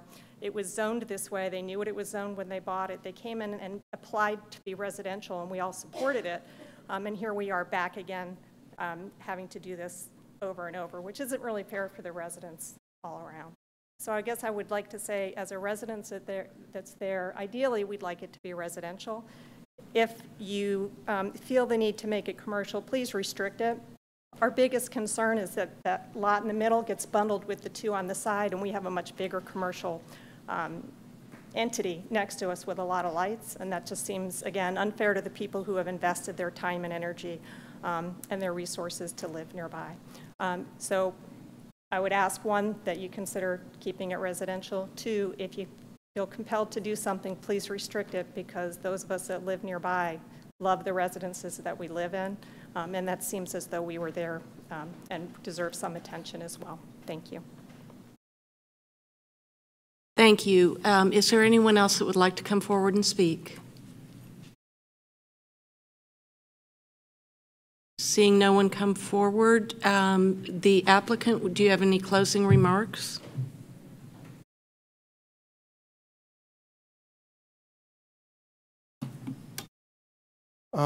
Yes, to summarize and to address their concerns with speaker number 1, this isn't a rezoning issue. We're just asking for restrictions, right, that are placed on NX. We're not asking it to be rezoned, because NX provides both commercial and residential. And there is commercial on both sides. There's an architect's office on one side of our home, not down the street, but directly on one side, and on the other side is he's a real estate investor and it's office professional. So we have commercial on both sides already. And it addressed the concern of speaker number 2 on lighting. We absolutely will adhere to the lighting conditions, shield the lighting so that that lighting, before we didn't own the property when it was a hair salon. So we will adhere to the recommendations, obviously, to shield that lighting so that lighting will not impact her at night. That's all. Thank you very much. Thank you, sir. Does council have any additional questions or comments? Councilmember Tizer. Thank you, Mayor. Can we hear from staff? There are a lot of comments made about what it could be used for, how it related to the comp plan, et cetera. Could you give us your thoughts on that, please?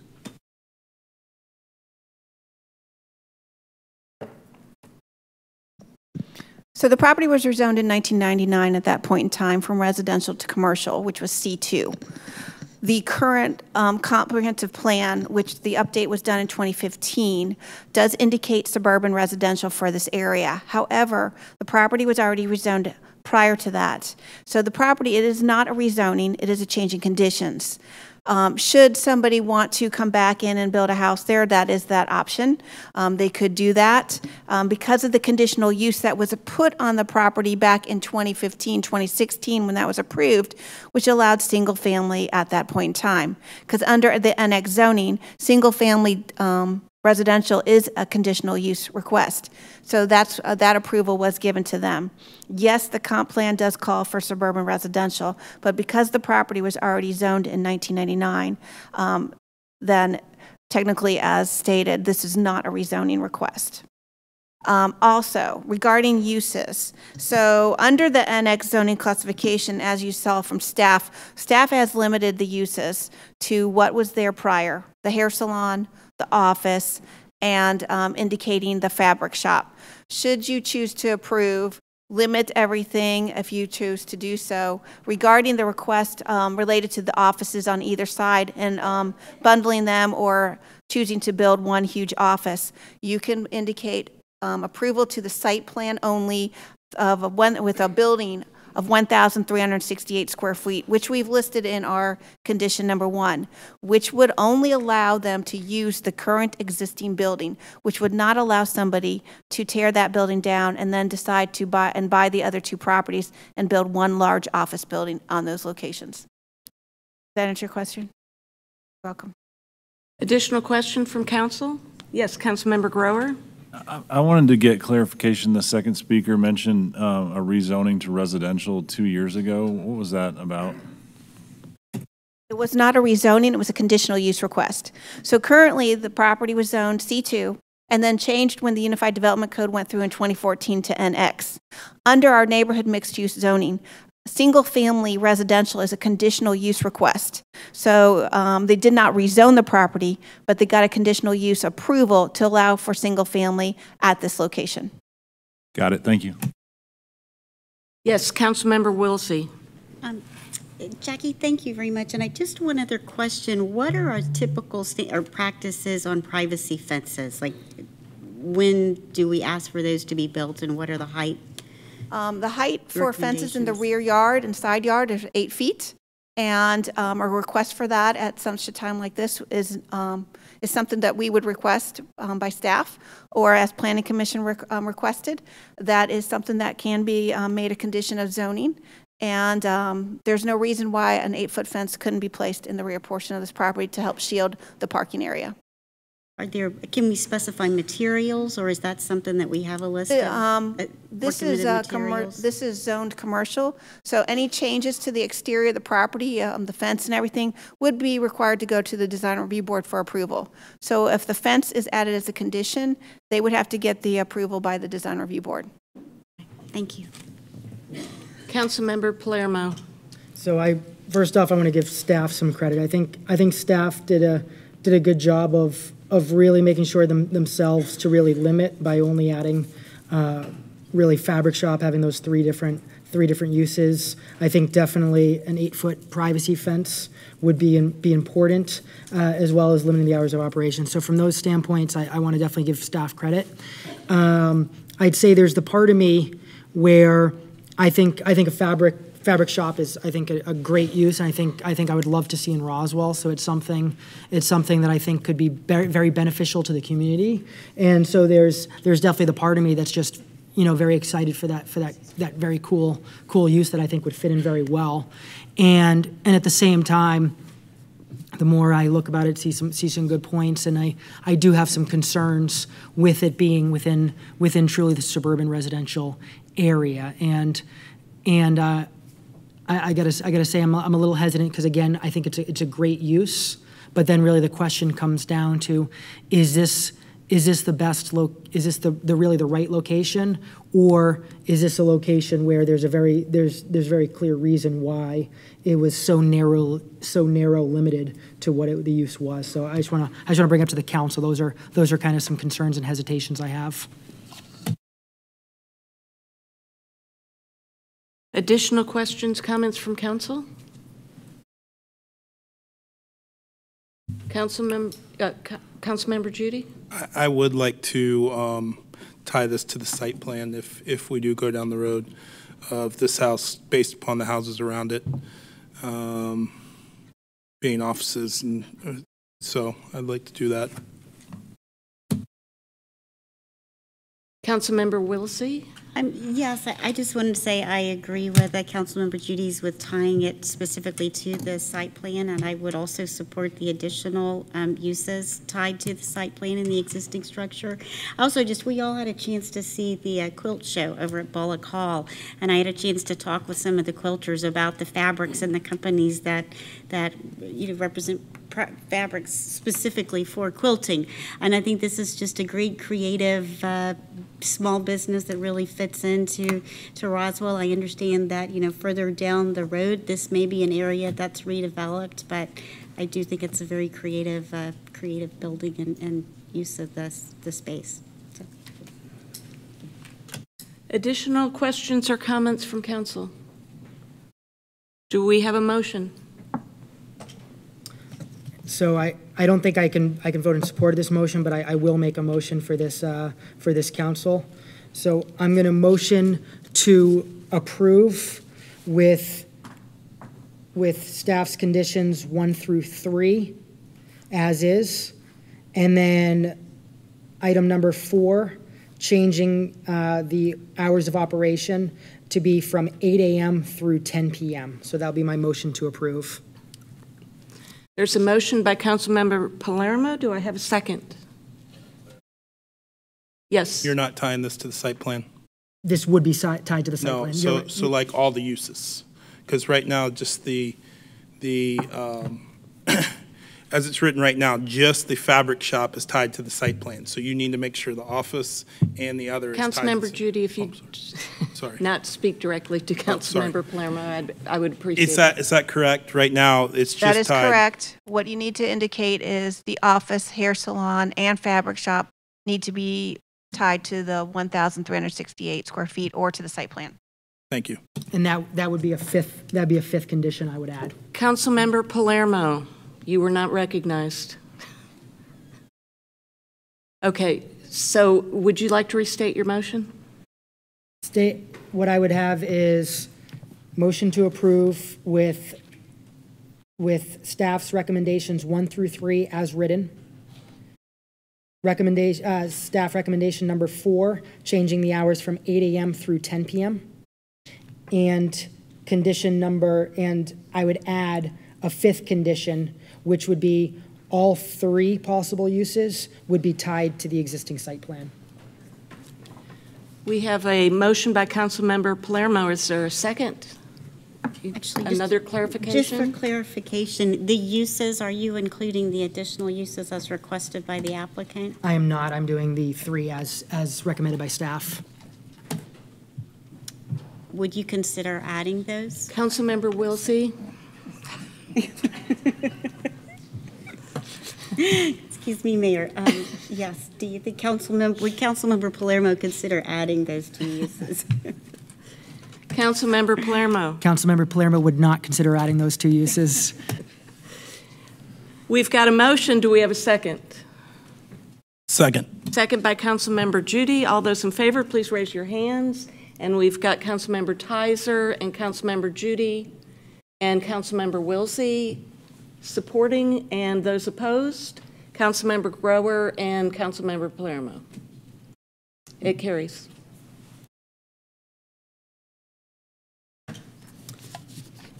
Moving on to item number 7, approval of a site plan for the redevelopment of city property located at 1023 Alpharetta Street, AKA Southern Skillet property. Ms. Dybel? Yes, so this is the site plan approval for the Skillet site located at Alpharetta Street and Fraser Street. So in 2016, this property was zoned with 4 conditions, and one of those conditions was to bring back a site plan for council approval. So the conditions were for multifamily to be allowed as approved with conditional use, which was approved, not to exceed 30 units per acre. That the height may go up to 5.5 stories. The site plan with the number of units must be approved by mayor and council, and that the process for the project will follow the memorandum that was outlined from the DDA. So all those have been done. The project is here for your site plan approval this evening. The project contains 128 multifamily units. That is exactly 30 units to the acre. So they have met that requirement. The acreage total is 4.27 acres, and 128 units is the 30 units to the acre. So with that, the staff does recommend approval of this site plan that is being brought to you by S.J. Collins for the approval to, and the one condition that staff has placed on this is that for all requirements from the department shall be addressed and complied with during the LDP and the building permit process stages. Do you have any questions for staff? Does anyone have any questions for Ms. Dybel? Thank you, Ms. Dybel. I'm sorry, Councilmember Palermo. Actually, I have a comment, but not a question for Ms. Dybel, so you can go ahead, Mayor Henry. Thank you, Ms. Dybel. At this time, I'd like to go ahead and ask our DDA member, Mr. Dave Schmidt, to come forward, as well as S.J. Collins. Good evening, Mayor. Thank you. And this is a day the DDA has been looking forward to for quite some time. I think you have too. And 2 of my colleagues are with me here tonight on the board, and this began a good bit of time ago, but I think we've gone through a good process of procurement. And I'll remind, certainly for the audience, that the board was asked by the mayor and council to take us through a procurement process and get us to a closing. And that has been our charge, and that is the path that we're on. I want to say 2 things. One, the selection of S.J. Collins has been one that has shown, from their standpoint, a very professional approach to this process. They've demonstrated in the way they've engaged with the city, the investment they've made in this site, which I would tell you is probably pushing $500,000 or more of sunk cost right now, because the pace the DDA asked for them to go at was very fast, which meant they needed to step up very quickly, and they have done that without hesitation. I've also found them to be sensitive to Roswell. We know there's a range of views about this site and what various people think about what's right for Roswell, but I think they've tried to reach out. They've engaged with the HPC, they've talked to council and so forth.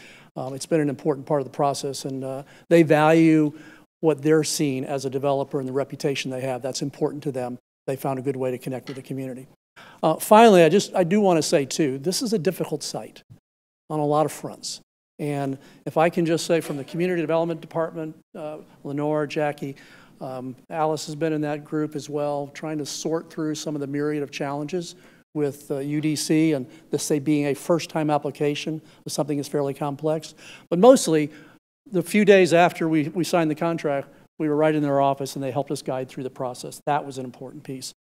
Transportation Department, Mohammed and his group, trying to address the idea of connectivity across Highway 9 and a light was also an important one. Don't know if it'll happen. GDOT will weigh in on this, but again, helpful. And the last one I would tell you is this site, because of a combination of it's a brownfield site, so EPD had to weigh in and solve some environmental challenges there, but also the issue of stormwater was another big one.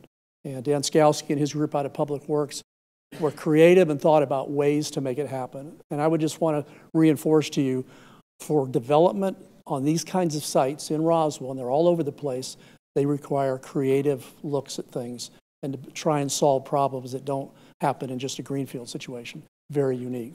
So on all fronts, it's been a collaborative approach, and I just want to sort of lead in with S.J. Collins. They'll come up and answer questions for you and let you know that. But it's been a collaborative approach, and certainly Mayor and Council have been helpful in guiding us through the process. So, Mayor, I just want to let you know that. Thank you, Mr. Schmidt. Does Council have any questions for, yes, Councilmember Palermo? Thank you, Mayor Henry. So I do want to say and really stress to S.J. Collins that I am very excited about this proposal in the sense that it is, I believe, much better than what we have today. I think it is going to be some exciting redevelopment, and also for those that pay attention, to me, having true mixed use is really a value versus just purely residential. To my naked eye, from what I've seen in this site plan, it seems to me like it is true mixed use, and I think a great plan. So I do want to make it clear. Obviously, I've been very vocal as I will be tonight. My issue with this, it has nothing to do with really the hard and successful work from S.J. Collins. It's specifically on the use types. The fact that this is an incredible improvement, and at the same time, there could have been an incredible improvement that really could have already been sold to have 0 apartments. So my real opposition to this is purely just the fact that we all know that there was a reputable developer that did provide a solution that would have had 0 apartments, and given the opportunity to hopefully tie in more of the surrounding properties. But that being said, again, this is hard work, and I'm certainly excited to watch the progress, and definitely wish S.J. Collins and everyone else involved great luck with this. Additional comments or questions from council? Is there anyone in the public that would like to come forward and speak? Yes, ma'am.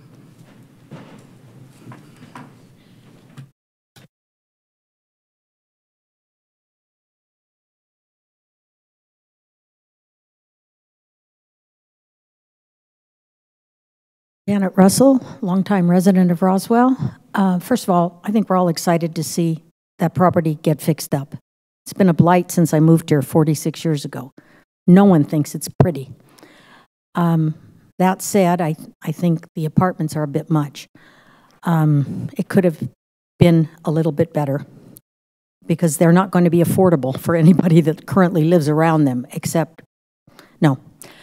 But I have a few questions. You know, I'm a real detail person. And I remember when we approved buying this property, and I think it's slightly less than 5 acres, I'm not sure. But we paid pretty much cash for it, and we took the money from the Solid Waste Management Fund. So I have some questions. One, have we sold this property and made a profit? Because one of the conditions when we leased it to the DDA was if there was a profit, that would go back to the DDA, not to the city taxpayers. Two, if that money that was taken from the, and I'd like answers tonight. I don't want to just have people say, thank you so much, and never answer my question. If the money which drained our solid waste management fund was used to purchase this property cash, will that money, once we've sold it, and I assume we have, be returned to the solid waste management fund from which it was taken? Three, if in fact that occurs, then the increase that we are seeing in our solid waste management collection fee of $3.90 a month, which I know is less than $50, and to some it's trivial. However, that projected increase was to fund future improvements and maintenance for waste management. That need no longer exists because we will now have $5 million back in the account, and will you rescind the increase in our waste management collection fees? These are all very valid questions because none of you except Mr. Davidson were present when all of this started 5 years ago. I was. I also feel really old because I remember when that salon you just voted on, the beauty salon, I was present at that meeting in 1999, and I can tell you exactly what happened. But I didn't want to bother you. So those are my questions. How much did we pay? At the time, I was against the city purchasing property because we didn't need to be in the private redevelopment business. We needed to let the market take its course. How much property tax did we lose in the last 4 years that we owned that property when it could have been sold on the open market and we would have captured the tax money from it? Instead, we didn't. Will we get the money back to the solid waste management fund? And if we don't get a rescindance on a recall on our increase of waste management, will that money then go into some sort of slush fund to buy the next project that the city seems to want to create for us? Because we were the official owners of that property, the taxpayers who get their garbage collected here. Thank you. And I would like the answers now, not later or ignored by me. Once I sit down, I can't come back up and ask for clarification, and there's nothing but silence up here. No one answers the questions.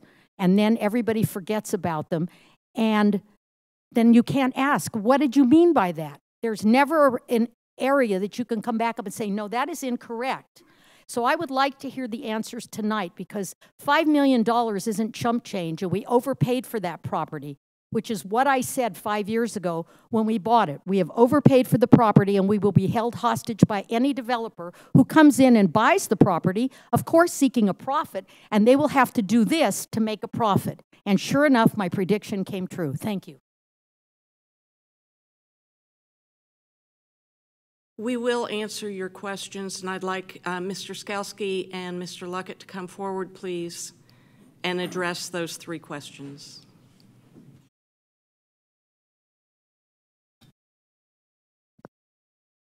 Yes, Mayor and Council, it is my understanding that the city's initial investment will be recouped. That money will go back to the solid waste fund. When we brought the analysis to you all to look at our solid waste rates, those were based on the assumption that we would recover those funds, and we've been functioning as if we were using those funds. So the fact that we would be selling this property and getting those proceeds back doesn't change the need for the rate increase to ensure the continual functioning of the solid waste fund itself. And Mr. Skalski, can you tell us a little bit more about it? I know that there are some major projects that need to be done with the transfer station, et cetera, and how many years has it been since we have had an increase in the solid waste? Yes, thank you, Mayor and Council. It's been 16 years, I believe, since the solid waste funds had an adjustment in its rates, and that's what was put into place this past year. And as Ryan mentioned, we have been proceeding with the investments needed for the fund based on the available balance. Essentially, we've been spending down the accrued capital in the solid waste fund that the shopping center represents. So we've been operating slightly at a deficit, particularly the last 2 years. We've implemented the citywide CART program, which has been a huge change for the city. We've also upgraded or renewed our contracts for disposal and for recycling, both of which had increased costs. So those are some of the substantial changes that have increased costs over the last just 5 years that have been accommodated with the additional rate increase. Thank you, gentlemen. And Mr. Davidson, could you address the purchase price and sale price on the property? The purchase price was, I think, for Ryan, help me out. 4.85. 4.85 million. The intent is to sell it for $5 million. The is not closed yet, so it is not sold yet. It is under contract.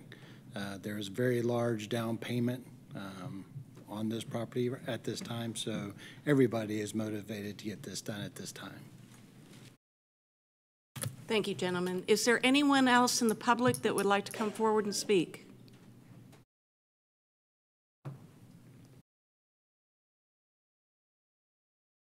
Yes, sir. Don Horton, 9885 Robinwood Lane, Roswell. I am one person who was on council when we made the decision to purchase this property, and I'm one of 2 people in the room tonight who were on council when we gave the city certain entitlements for the property. One of those persons made a motion to cap the number of apartments or residential, multifamily residential units to 140, and that motion failed. I then came back and made another motion that included the same cap on the number of apartments, with a couple of other provisions, and that motion passed. So I'm surprised that one of the council members tonight is now thinking that we could only use townhomes or single-family dwellings. The way to make this property economically viable, and it's from the very beginning, we've known that 30 units per acre is about the minimum to make it viable. The previous proposal that had no multifamily units on it was not economically viable, and that's why that particular project failed. So if we're going to see a transformative type of project on this property, then we need to approve the project as is being presented. Thank you. Thank you, sir. Yes, sir. I'm Joe Piontek. I'm now at 255 Pine Brook Way. I just want to congratulate you guys. This is fantastic work. A lot of combined effort. A lot of thought went into this. I'm so glad to see this property finally sell. I'm so glad to see the Solid Waste Fund get its loan repaid. It's above interest loan repaid. That's great. We do need that money back. You know, I've seen a lot of this stuff tossed around here, but it was never going to work with no apartments. The initial bids went in. There was one that didn't have apartments. They didn't win. The one with apartments, they couldn't do it. So now we've got a grocer coming back in. We've got the density that we need. We've got a great project going in. And I'm really so proud of all the work that you guys have all done to do this. So, thanks. Thank you, sir. Is there anyone else that would like to come forward and speak? Yes, sir.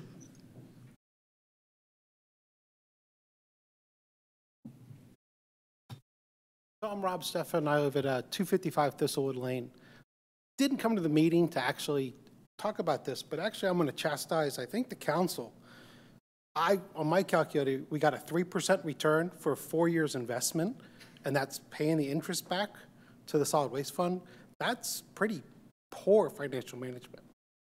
$150,000 profit on a $5 million investment for 4 years. So I think somebody needs to look at the inflation and growth of the real estate market. It looks like a great plan. I'm actually for the plan itself. But as far as the council doing the financial investment, somebody needs to look a little bit closer at the numbers. And probably most of it was a different council, so it's not about this. But perhaps maybe let the free market do the purchase price and for the city to stay out of it. Thanks. Thank you, sir. Is there anyone else that would like to come forward and speak?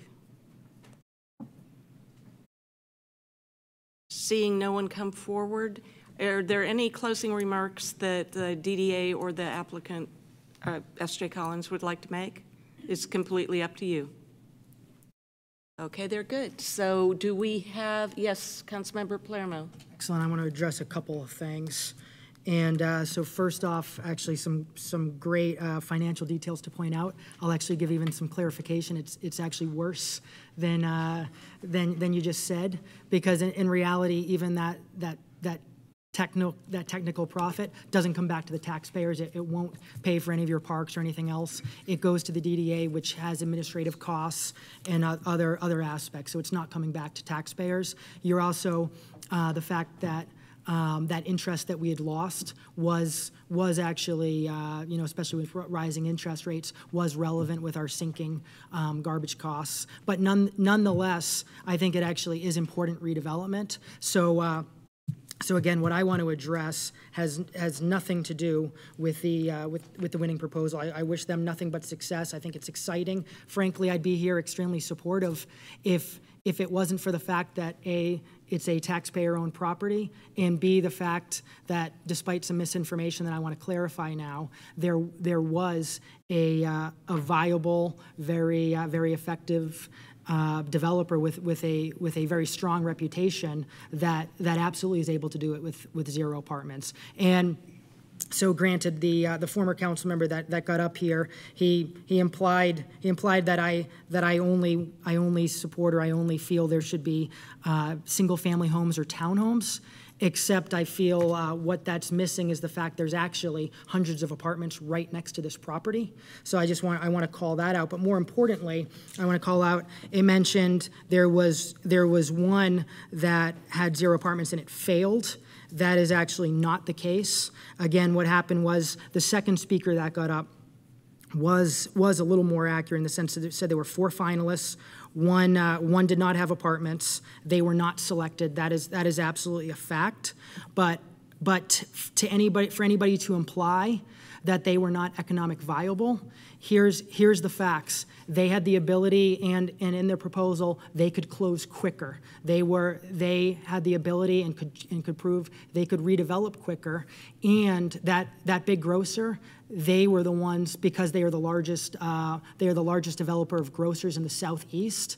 They were the ones that actually had worked on getting that grocer to look here and to want to go here. So without a doubt, they absolutely could have been successful, just as S.J. Gollins will be successful. That's not a question. So what I feel is disingenuous. If the speakers got up and just said, look, we want more apartments here, then I would disagree with them. I'd have a different view, but at least what they'd be saying would be genuine. Instead, by just saying, oh, the one without apartments would fail, that's just trying to paint a different picture, and that's just not fair to really the community or the whole process. Again, this is much better than what we have today, and we should all be excited. But it's not right to paint a different picture than what actually happened and what's been in the public process as well.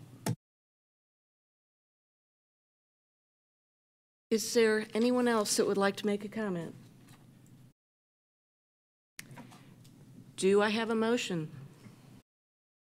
So again, knowing that we had a proposal that had 0 apartments per acre, and we have a proposal of 30 per acre, I'm going to motion to approve with an added condition to this site plan of a maximum of 15 residential units per acre. I'm sorry, 15 multifamily units per acre.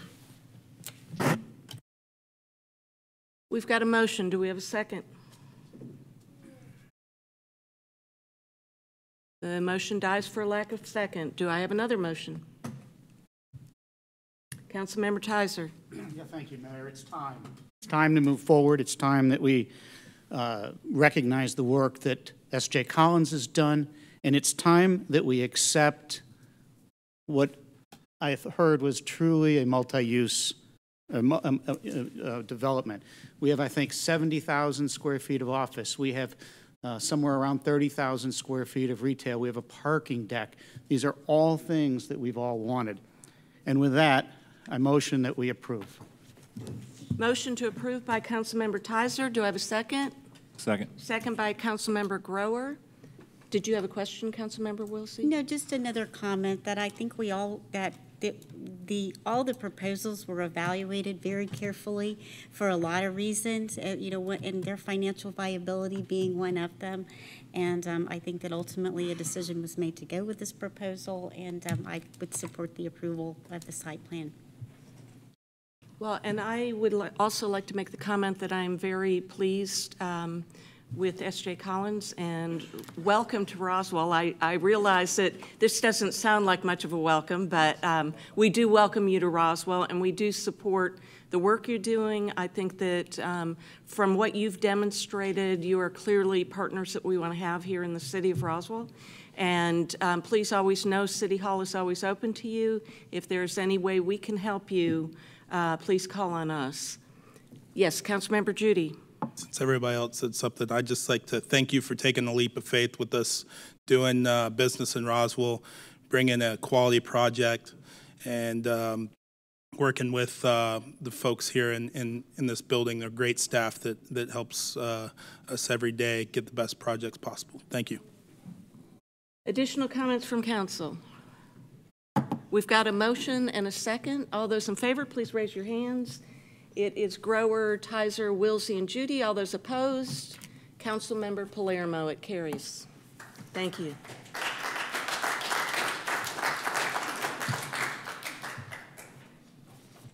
Item number 8, approval of a text amendment to the Unified Development Code regarding section 2.2.11, building height. This is the first reading.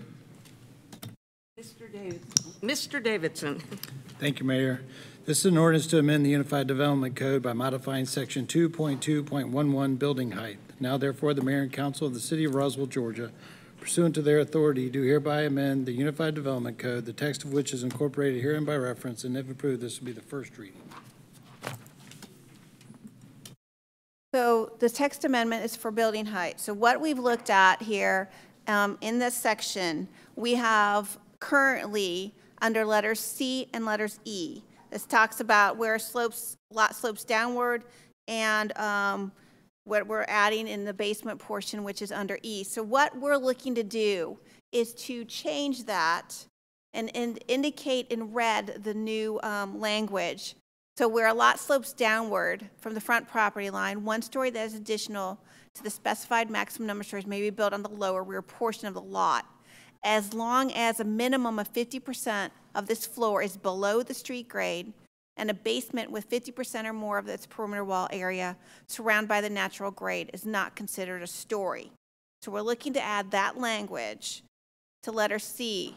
Here's a drawing to kind of show you an example of what we're looking at. So the tree where it is and the ST stands for street, you'd be looking at that. The portion with the second one that's got the B on it would be considered the basement.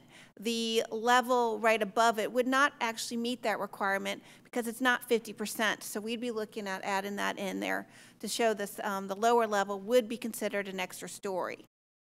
What we're also looking to add is the language talking about lots that slope upward, as we do have some lots that go down and some lots that go up in Roswell. So where this would indicate where the natural grade rises up from the front property line, an administrative variance may be requested to allow one story that is additional to the allowed maximum number of stories to be built underneath the ground floor, as long as 50% or more of the perimeter wall of this story is below natural grade, which means as an administrative variance, they could come to staff showing us their drawings, indicating how they meet this requirement, and then we could grant an administrative variance at that point in time. This kind of gives an example here to show where the basement level is below the street grade as the lot slopes upward. I am not an architect, nor am I an engineer. However, our deputy director of our department is an engineer. So if there are any technical questions, if I didn't, I tried to do the best I can with the photo or the pictures and the drawings that were given to me. If you have any questions related to the wording and everything and any technical aspects, we are here to answer your questions. Does council have any questions? Is there anyone in the public that would like to come forward and speak? Seeing no one come forward, do we have a motion? Motion to approve. Motion by Councilmember Palermo. Do I have a second? Second by Councilmember Wilsey. All those in favor, please raise your hands. And it's Councilmember Grower, Wilsey, Palermo, and Judy. All those opposed, Councilmember Tizer. The motion carries. Item number 9, approval of the text amendment to the Unified Development Code regarding section 10.3.10, wall sign, number of signs. This is the second reading. Mr. Davidson. Thank you. This is an ordinance to amend the Unified Development Code by modifying section 10.3.10, wall sign. Now therefore, the Mayor and Council of the City of Roswell, Georgia, pursuant to their authority, do hereby amend the Unified Development Code, the text of which is incorporated herein by reference, and if approved, this would be the second reading. So at the first reading, we indicated to have a second wall sign, to be placed on the side or rear wall, which is what we have here. What we've, after the questions that we had, we've changed that a little bit. So this would be the new language that would be in the code that states a business may have a maximum of 2 wall signs. This would replace the fact that if you have 2 street frontages, you'd be able to have 2 wall signs, one on each street frontage. However, if you had a building that had the 4 walls and you had 2 street frontages, you would not be able to have a 3rd sign unless you could not see it from a public street.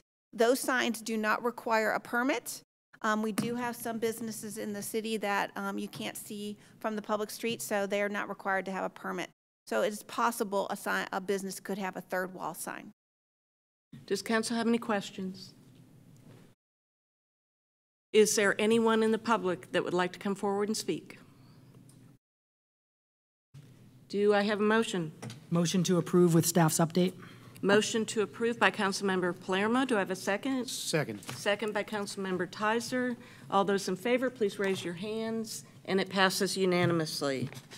Approval of a text amendment to the Unified Development Code by creating section 13.7.18 to establish how landmarks are designated. This is the second reading.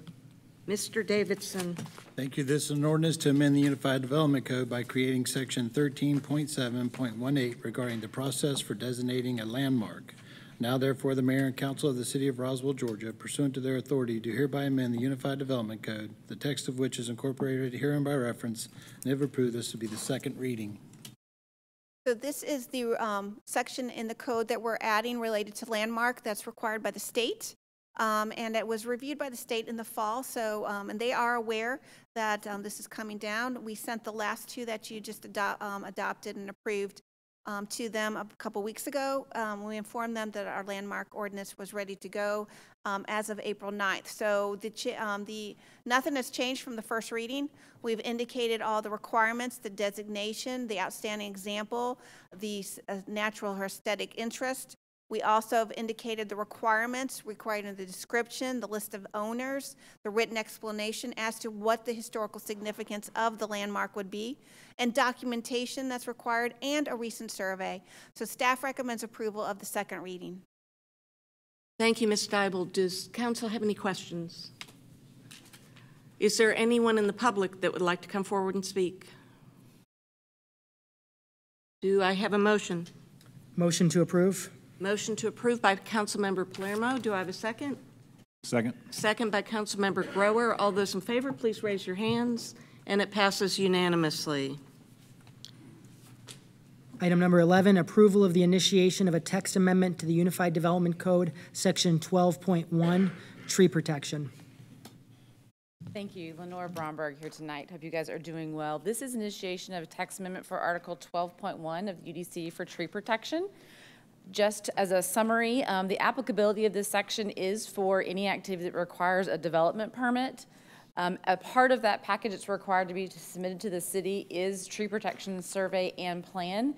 There is an item in the code that requires a written justification for removal of any specimen tree.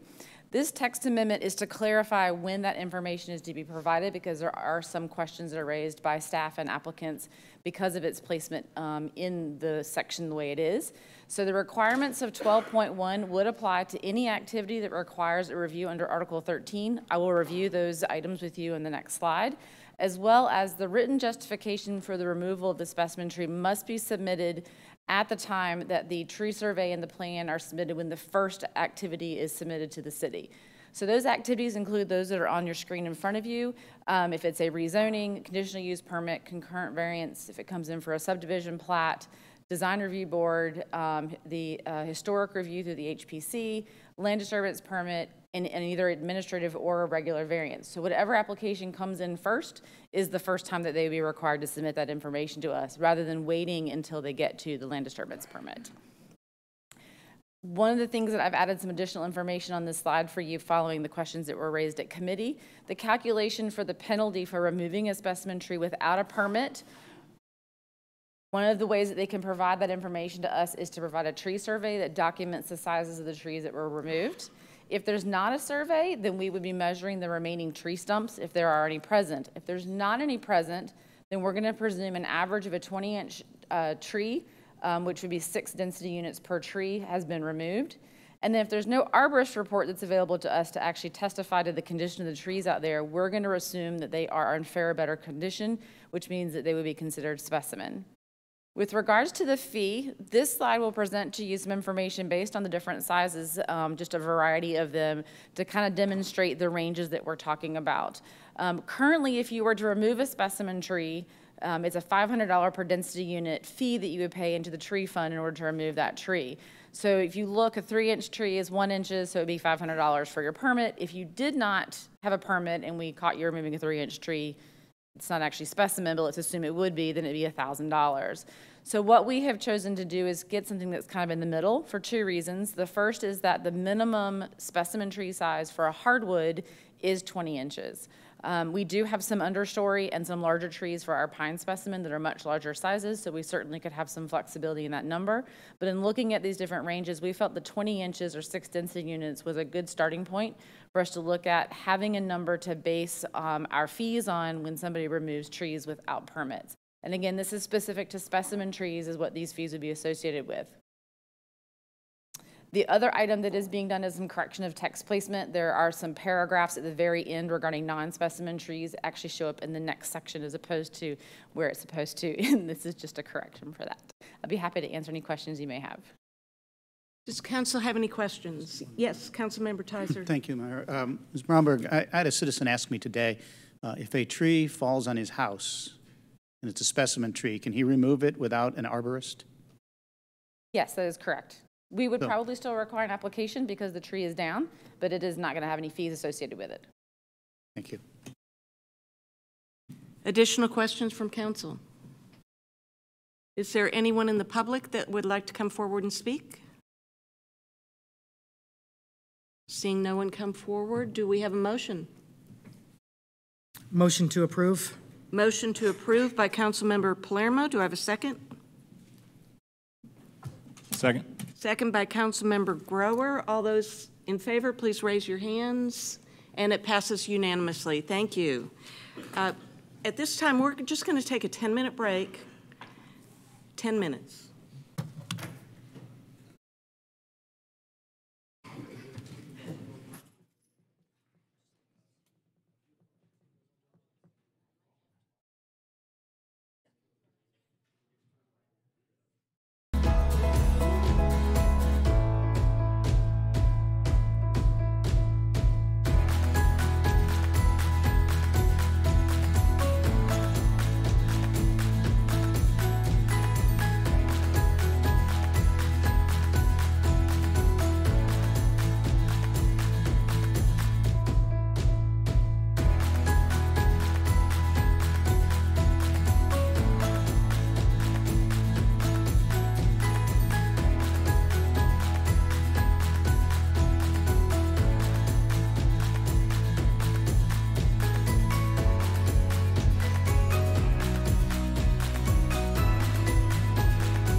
Tizer. Thank you, Mayor. Item number 12 is the approval for the mayor and or city administrator to sign a solar energy procurement agreement with Mimosa Energy LLC and to sign a memorandum of understanding with the Friends of Mimosa Hall and Gardens.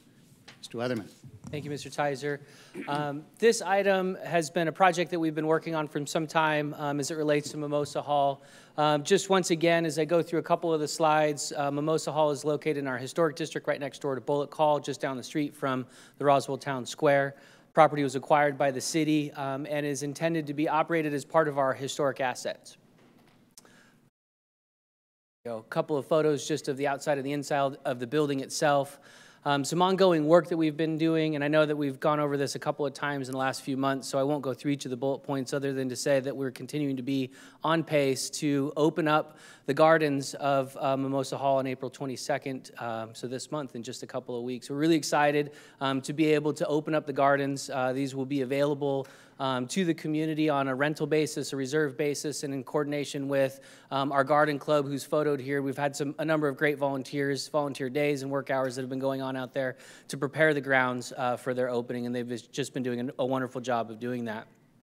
We're also supported by our Friends of Mimosa Hall, and they have been going through the process of figuring out how to actually place the solar units on top of Mimosa Hall. There's a number of agreements that we've been looking at, and the solar procurement agreement is the place that we've come to as the best agreement in order to support not only the operations but also the installation of solar on top of Mimosa Hall.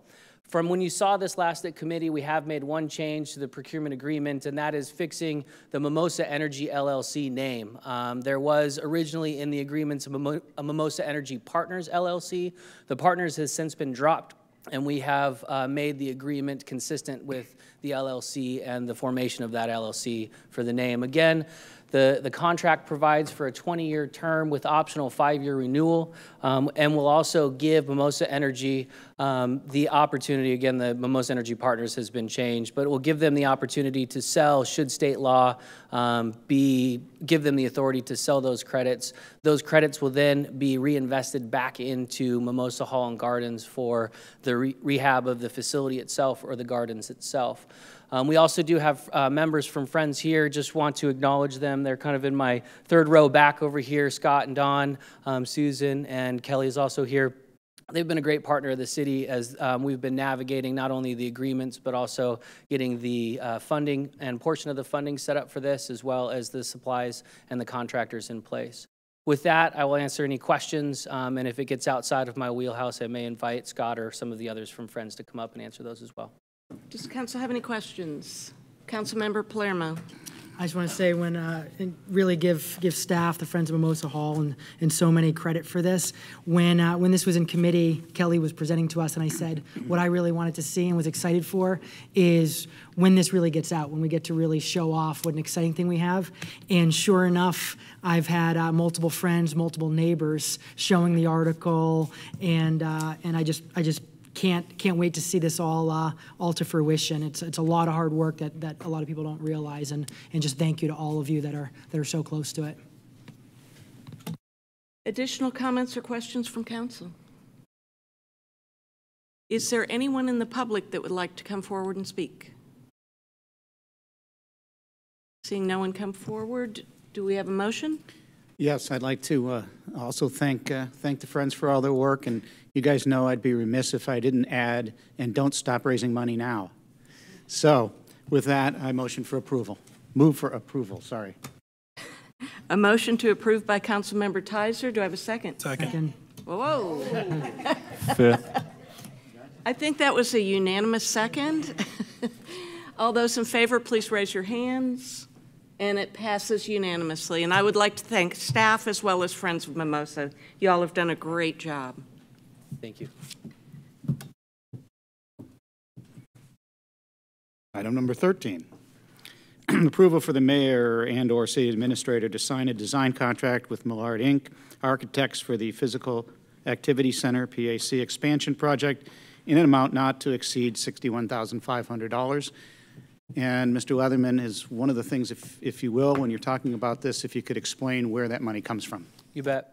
So this is a continuation of an item that Mayor and Council approved back in October, as well as through a mid-year budget. It was a request out of the Recreation Participation Fund, which is our enterprise fund that our various recreation programs pay into to support various projects. And this one in particular is the design of the expansion of the gymnastics facility in Roswell Area Park. The idea is to expand out essentially for the 4th time and probably the last time of that building, because we're frankly running out of space to expand. We're going to end up in the parking lot here pretty soon.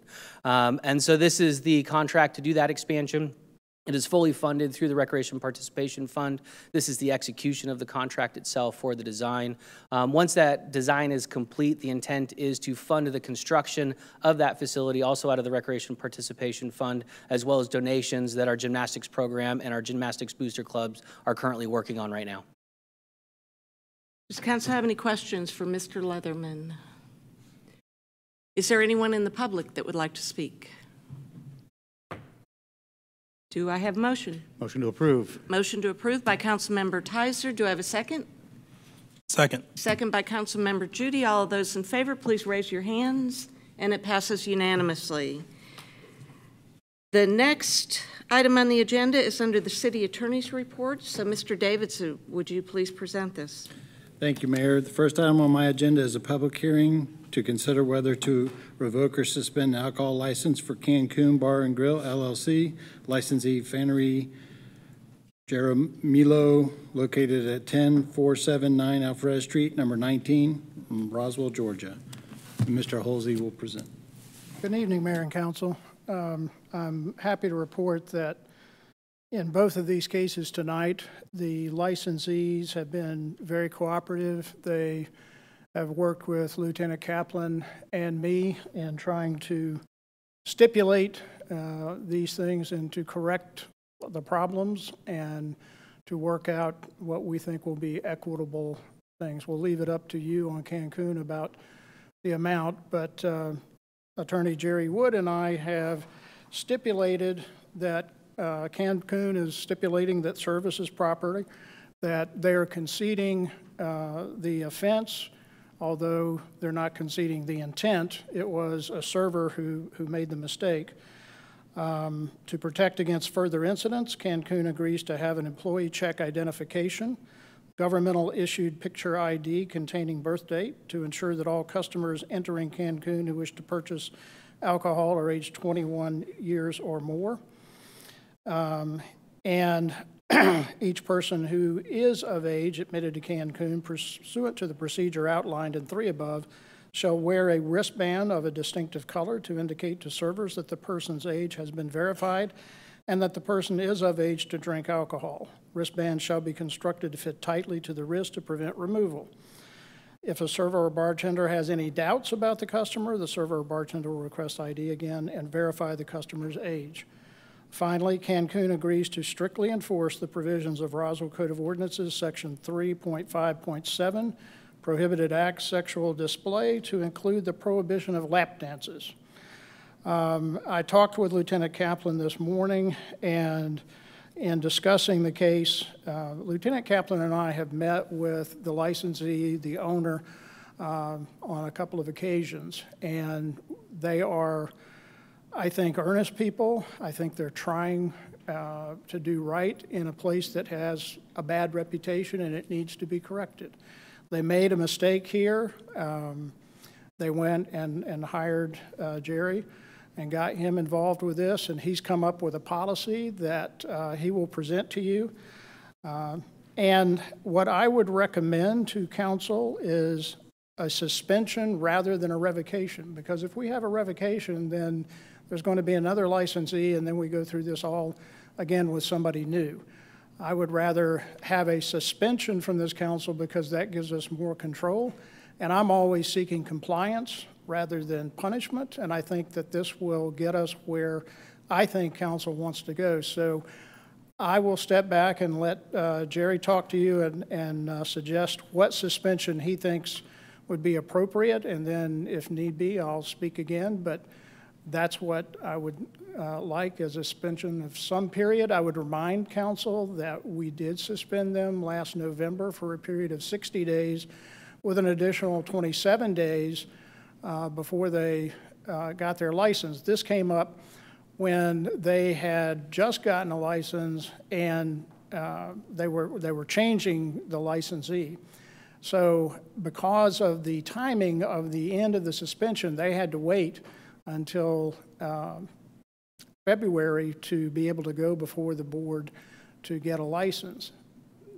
During that time, Lieutenant Kaplan discovered that they were advertising on social media improper buckets of beer, other such things, and so that hearing was postponed for a couple of months. Lieutenant Kaplan and I met with him, went over all the issues, explained what was required, and they said they understood and that they would make sure they did everything, and lo and behold, only a week after they opened back up, they had this violation. So as I stressed to Jerry Wood, there's been earnestness in promises, but not necessarily a follow-up in actions. So we're looking for something that will ensure that in the future, and I'll let him address that. Thank you, Mr. Halsey. I'll try to thank you for staying late, and I'll try to get directly to the point and not drag this out.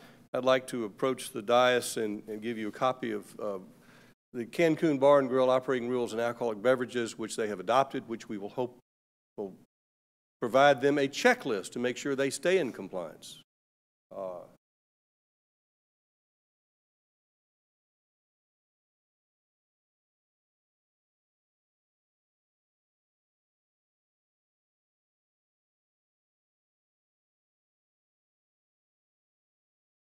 As Mr. Halsey said, we are not contesting the suspension. We are asking for leniency and that you follow the guide rules, the guidelines this council set forth in the past on the suspension. I think it's important to address two issues. One is how this happened, so you'll understand the circumstances, and the second, what they intend to do to make sure they come into compliance in the future. And I'd like to call Fannery Jaramillo and her daughter to translate so that we can tell the story of how this occurred. Ms.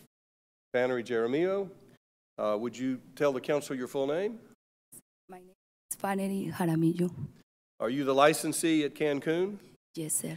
And do you have a translator with you? Yes, my daughter. Her name is Jurani. Jurani, if you'll introduce yourself. Good evening. My name is Urani. Urani Urego, just her daughter. And where did you attend high school? Chattahoochee High School. And you were a graduate of Chattahoochee High School? I did not, but I attended there. You attended there, and yeah. where are you working now? I work for a landscaping company. All right, thank you so much. And if Fannery has any questions or she needs some interpretation, then you can help her. Yes, sir. My Spanish isn't that good. No habla español. Anyway. Mr. Halsey, do we need to swear her in? Do you swear to testify to tell the truth and the whole truth to help you God in this hearing?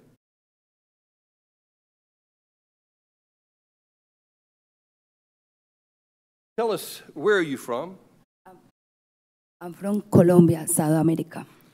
And how is your English? A little bit. Did you take a alcoholic beverage licensing course before getting licensed by the city of Roswell? I take the course by online. Did they address the specifics of the Roswell alcoholic beverage ordinance? Yes. That would be yes or no? Yes. Did they talk to you about selling buckets of beer and what you could sell and the multiple sales?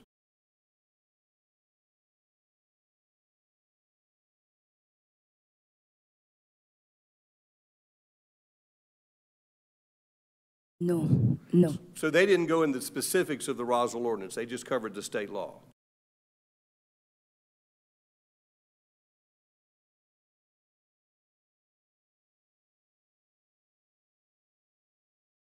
But the answer is they didn't discuss the specifics of the Roswell ordinance.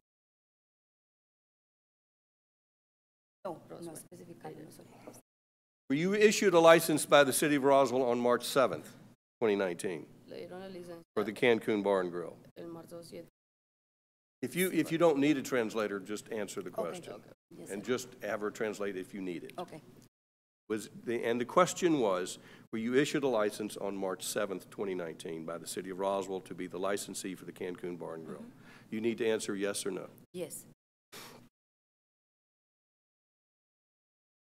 Tell me about Friday, March 15th, when there was an occasion for the Roswell Police to come to the Cancun Bar and Grill.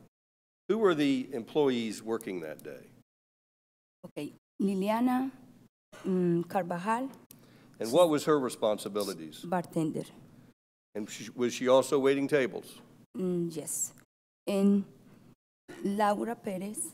Laura Perez. And what was her job? Is cashier, but inside the bar.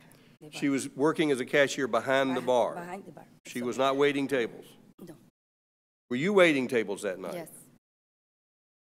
Did you have a cook there that night? Yes. Did you have any security there that night? Yes. You have a doorman checking IDs. Was he also checking purses? Yes. And his name was? Mr. Green. Mr. Green. You have another gentleman patrolling the parking lot, the restrooms, and the restaurant. Yes. And what was his name? Francisco.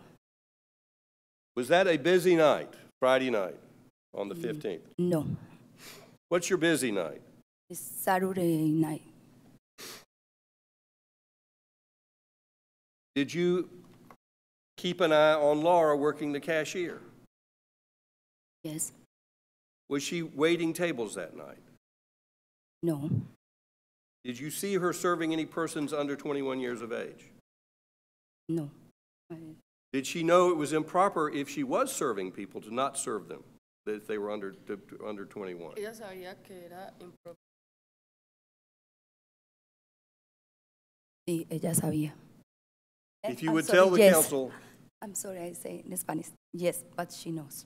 She knew it was improper to serve them under 21, but she wasn't really a server that night. Yeah.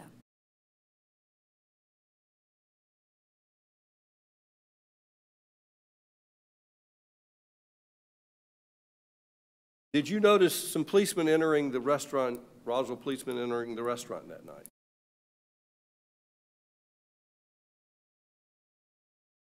Yes. Remember what time? About ¿Qué hora? 11:30. About 11:30. About 11:30. How many policemen? 3. Tres. 3. Speak a little Spanish. Now, did they come up and talk to you, the the Roswell policemen? They asked me who is in charge. Who is in charge? And what did you tell them? Say, I'm in charge. Did they give you some instructions?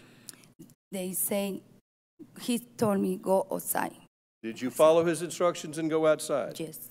Did you meet Laura outside? Did you ask her a question? I say, Laura, what happened? And she say, I don't know. And I say, the police, and I say, what happened? And he asked me, who is, she's your bartender? And I say, no, she's just the cashier. And well, let's just talk with, the question is, what did you ask Laura what happened, and what was her answer? She said she don't know. All right. Did the policeman come and talk to you outside? No, they only asked me for my driver's license. So the policeman asked you for your driver's license? Yes. Did you furnish him with a copy of your driver's license? In that moment, I don't have my driver's license with me. I have my driver's license in my car.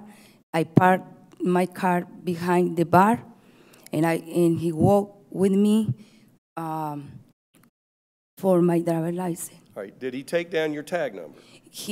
I saw the police guy. He write in his hand his tag. I don't know why. He asked me, this is your car? And I say, yes. I don't have any problem. All right. Did the policeman later cite you? Give you a ticket? Yes. When did they give you the ticket? That night, they gave me a ticket. You and remember I say, what time? I think I wait I think for 2 hours because it was cold and I said, what happened, what happened? They take too much time and they give me ticket and I say, why? And he say, because you're sell under 21. And I say, I didn't sell nobody. And he say, okay, you had to go to the court and explain to the judge. And I say, okay. And he gave me the ticket. So you didn't sell to anybody under 21? No, I didn't sell. You told Laura that she was not supposed to sell to anyone? Yes. Particularly anyone under 21? Yes. Yes, sir. All right. Have you adopted some rules so that you can avoid any further problems in the future?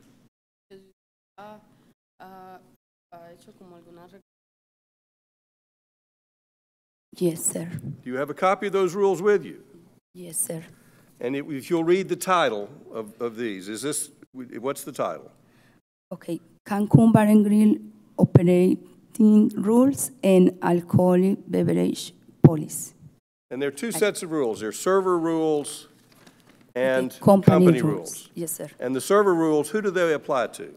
All employees taking orders or serving food and beverages. So if you'll go to the council and explain to them what each one of those means. Let's start with one. What does one mean? They had to be the permit. They had to be the pouring permit. They had to have, I'm sorry. Who has to have a pouring permit? The bartender and the people sell alcohol.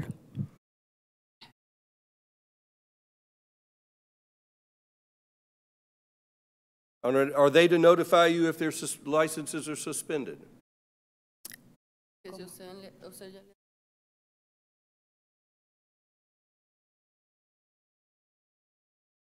Pero son las licencias de la persona que vaya a llegar. Do you say my license or their license? Their license. Yeah, their license is suspended. If they're suspended, they're supposed to report it. Yes. And if they don't report it, what does it say will happen to them? Fire him. What does it say about sales of beverages to persons under 21 in number 2?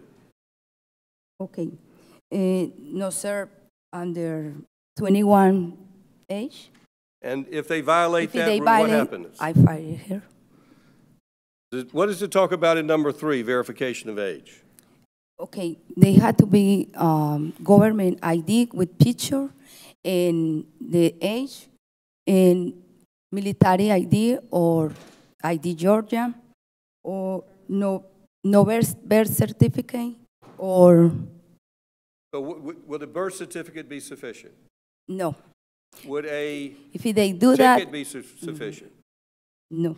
So they have to have a government? They have government Does it have to have a photo ID? Military government ID. Does 4 address what happens if someone gives your server improper identification?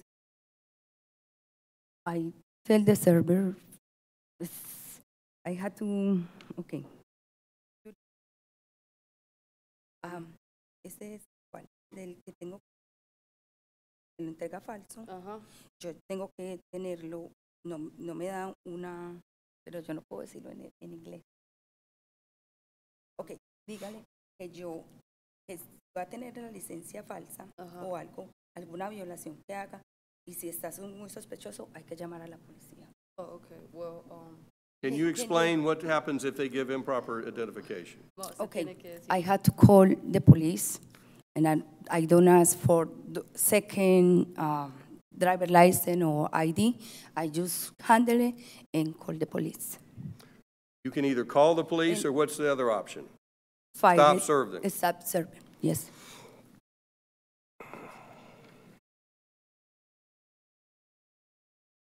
So what happens if a customer buys the alcohol and gives it to a minor who's accompanying them? No, stop serving. And no. What happens if your servers notice someone is intoxicated visibly? No, stop serving. What does it say about encouraging people to consume alcoholic beverages in number 7? No, server, because the bartender, she cannot say, if you finish, you want more, no more. Now, what does it say if they see someone else violating these rules? If a server sees someone violating the rules? What do they have to do? Fight her. They have to report it to you. Report correct? it to me, yeah. And now, once you explain this to them, and you're going to be explaining it to them in Spanish, correct? Yes. And it's your intention to have this translated into Spanish so that they can read it and you can better understand it. Yes. So this will be the English version. You're also going to have a Spanish version. Yes, sir. Yes, sir. Are you going to have them sign a receipt when they receive this? Yes. And the receipt I've drafted for you, and you're going to put it into Spanish. Yes, sir. And I don't want to cover all these, but under the company rules, these are all the rules the company is to follow. Yes.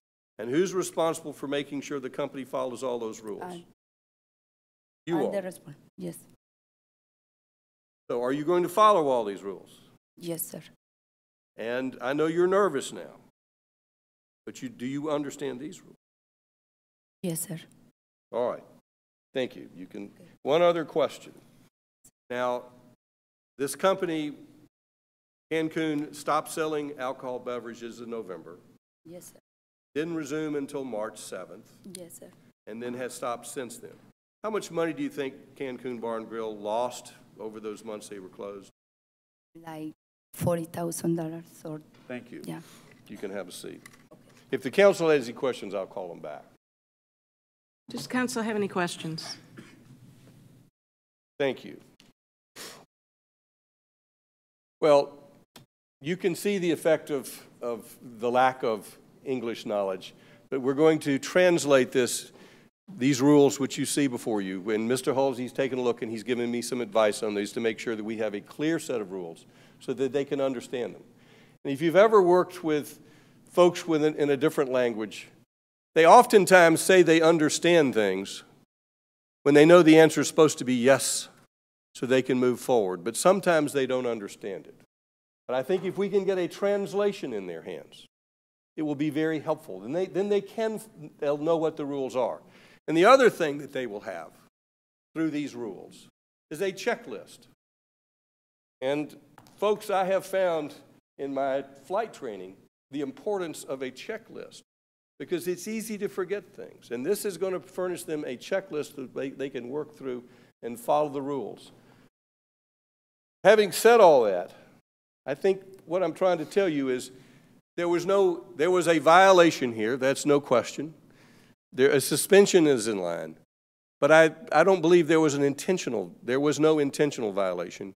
And there's a real effort to try to correct it in the future by having some Spanish rules that they can read. They'll also be given a copy of the City of Roswell alcoholic beverage ordinance, but that's not really going to help them as much as having a set of rules that's translated into Spanish. So now it comes to your discretion as to the penalty for the violation. And I would suggest you follow your own guidelines. And those guidelines are set out in the code. The first offense, it's 10 consecutive business days. The second offense, and this is the second offense, they did advertise for selling a bucket of beer, which was 6 beers for the price of 5. But there was no violation because fortunately the City of Roswell caught that. It was in a promotion. They actually never opened and sold, so there was no violation. This is the second violation. And for that second offense, within 24 months, a court appearance, a minimum license suspension of 10 to 15 consecutive business days. It's your discretion as to how many that would be, but I would hope that you would be lenient with these people. There's a real effort to try to comply. I'm going to be working to try to get compliance, and we're going to have some rules in Spanish which they can understand. And it will be this set of rules which is before you translated into Spanish. And I think we'll have compliance at Cancun Bar and Grill. Any questions that I can answer? Councilmember Palermo. Thank you, Mayor Henry. So I think from everything I'm hearing, there's definitely improvement. So I definitely see that. A concern I have as I look at this overall policy is the majority of this stuff I'd expect and would hope that that they were following before that every business should be following. And I guess the one that jumps out at me is that I see as really Cancun going above and beyond is item number 4 under the company policy, which is Saturday night security of having 2 off-duty Roswell policemen. So having some off-duty Roswell police officers does give me more comfort, but I guess my concern is just having it on Saturday night and just from 11 p.m. to 2 a.m. Is that really significant enough improvement? I think that's kind of just one of my questions as I look overall, do I feel that there's true improvement? Let me try to address that. The first point that Mr. Halsey told me is the Roswell policemen may not be able to offer the security service. This is if they are available. We will request it. We will pay whatever the fee is if they're available. If they're not available, we'll try to get other security. So we can't assure you that it will be Roswell policemen. If the Roswell police have a recommendation for additional security, we're certainly open to that. We pick the hours because the problem is arising not within the restaurant, it's mostly in the parking lot. As people are leaving, they're leaving after enjoying the alcoholic beverages. And that's typically from the closing time is 2 o'clock. And that's why we set these hours. We can, if the council has recommendation on additional hours or additional days, we could. We're trying to address the days that are there. Again, we had security on Friday night, the night we had this, but it was not effective as far as the tag. I think as I said, having some rules in Spanish. The rules are in English, but that doesn't mean, and the fact that somebody comes before you and says, I understand. I've had lots of folks who work for me that foreign languages, and they'll say they understand every time. They want to give you the right answer. But by putting it in Spanish, I think we'll do a much better job in compliance. And I would encourage the city to work with their other Spanish folks in trying to get some Spanish rules. Not that we have an official Spanish language, but when you're dealing with Hispanics and they have language difficulties, it's not, Mr. Halsey will tell you, not all of our ordinances are clear. And it's helpful, and it's particularly if you have a second language. Yes, sir. Councilmember Judy. Mr. Halsey, so the first offense was a selling of after hours, correct? Yes, sir. Okay. And for that first offense, we gave how many days? 60 days. So let me clarify what Jerry Wood has talked about, the code. That is for offenses in court. Council is not bound by that. The licensing is a privilege, and council has the ability to decide what is appropriate in trying to get compliance with the code. So what he has read is a limit to a sentence given by the judge. It's not a limit on what mayor and council can do. So tonight we need to decide whether we revoke the license completely, give a suspension, and can we put conditions with that suspension? What type of conditions? At the end of at the end of the suspension, that we will check it out within a certain number of days. If they're not in compliance with this list, then how do we do this? May I volunteer, Mr. Halsey? Sure. We would be comfortable with conditions. We're trying to come into compliance. I've asked Mr. Halsey for the conditions he'd like to see. I've added those conditions, and if this council would like to see additional conditions, there's a real effort here to come into compliance. And if you read these rules, it's been thoughtful, but if there are additional conditions y'all like to imply, we're not opposed to conditions. We want to come into compliance. I'd like to add, as a condition of getting the privilege of an alcohol license, we require all applicants to come and they go before the ABLB, Alcohol Beverage Licensing Board, And the question put to every licensee applicant is, have you read the ordinance of the city of Roswell regarding the service and distribution and all the other stuff? And they have to be able to say, yes, they have read it. They take a test in the legal office before they go up to that. Now, it's probably a good idea that these things be in Spanish. Maybe they need to be in Cantonese. Maybe they need to be in Vietnamese. But that's not on the city. That's on the applicant. If the applicant's having a difficult time understanding it, then they need to pay somebody to translate it and understand those. So, you know, that part I don't buy. That's not the thing. So I would say, Mayor and Council, you need to remember that, yes, they applied. Yes, they're nice people. Yes, they are trying, but they're failing. And a 60-day suspension didn't teach the lesson, so I think it should be more than that, but it's up to the discretion of the council. I'm not going to recommend a specific number. Councilmember Palermo.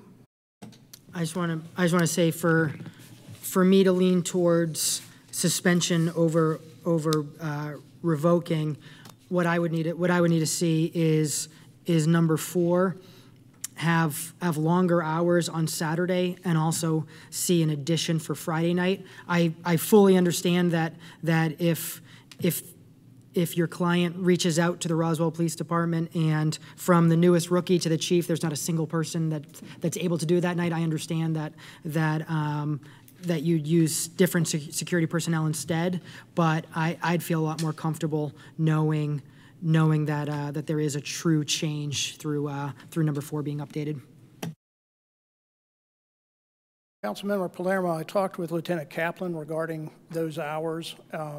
He was comfortable with the hours, but not just on Saturday night, but our understanding is that they're open Thursday through Sunday, and that he wanted them to be there from 11 to 2 on all the nights they are open. He told me that they requested through him that they get Roswell police officers. He posted it and no officers volunteered for that duty. So I think we do need to say that they can get officers from other jurisdictions or private security, but they would have to have somebody out there for that. And for the condition I was adding, and that I hope this council would consider if there is support for a suspension, that I'm comfortable with that, so I would support the all 4 nights and just keeping it at those hours. And as long as for each of those 4 nights each week, we're positive there's not a single Roswell police officer in the entire force that can do it. Understand there'd be other suitable options, but I just want to make sure that they absolutely did attempt to get someone from the Roswell Police Department. I suggest a little flexibility. Perhaps we would say on the nights they are open, it would be from a certain time to maybe half an hour after closing time or something, because the hours might be flexible. Thursday night's not a big night, but if they're open, we're comfortable with imposing it, but I'd rather than say certain hour to certain hour, closing time plus, closing time before, and then, and I'm sure that's acceptable to us, and that condition's fine. Let me just double check here.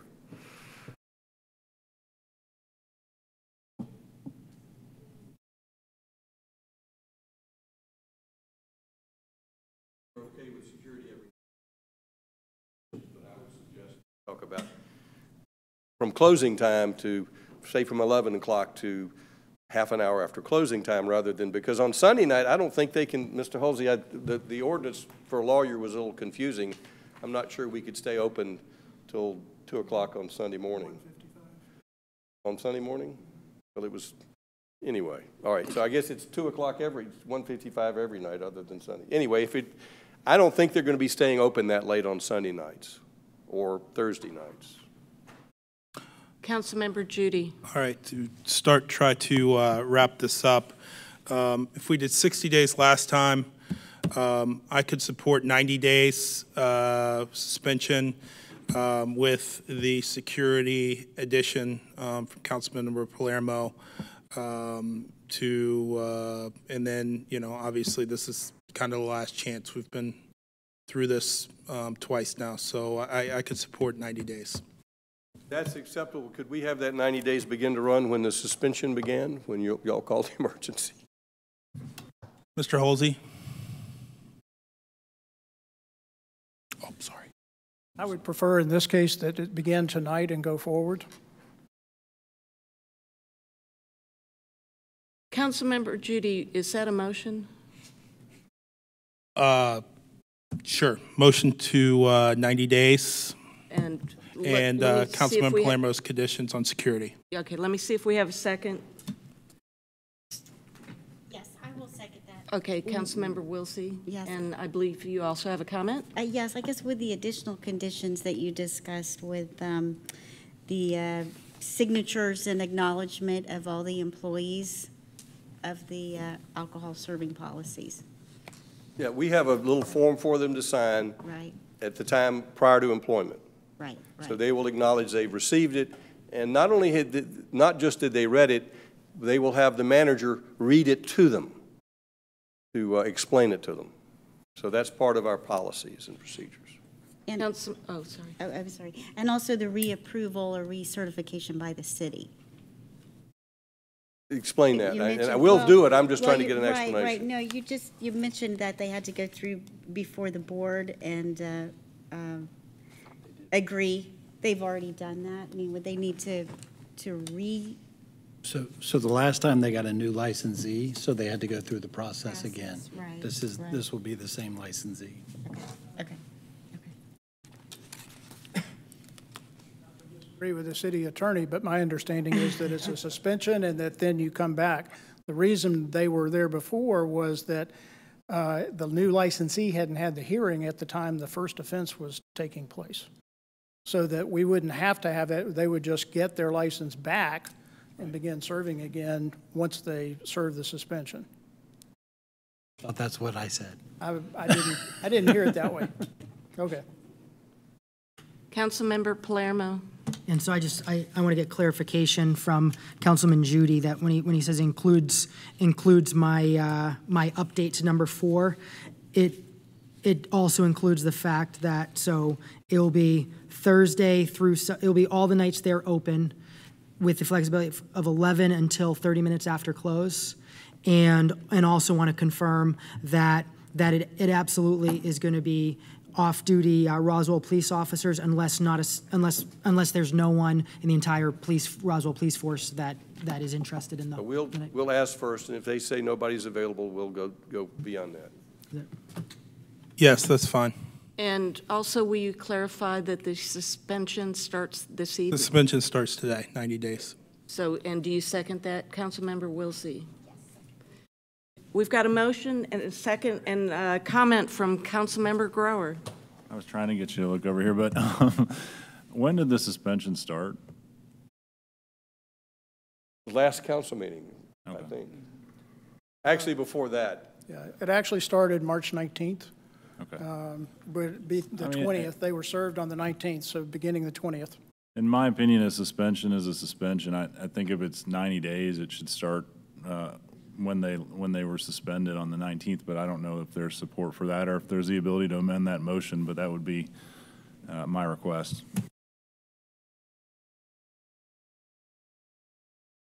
We've got a motion and a second. All those in favor of the motion, please raise your hands. And we've got Councilmember Palermo. All those opposed, please raise your hands. Well, I wanted to amend the motion. Yeah, he wants to amend the motion. Okay. That's why. So we got to vote it down. Can I amend the motion for the suspension to start the day it was suspended? Okay.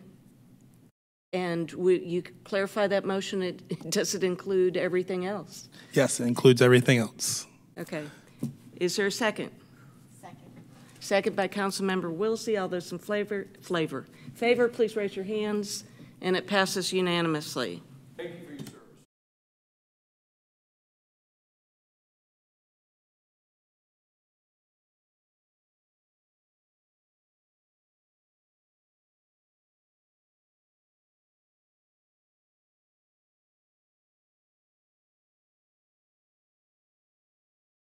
The next item involves Evolution Bar and Grill.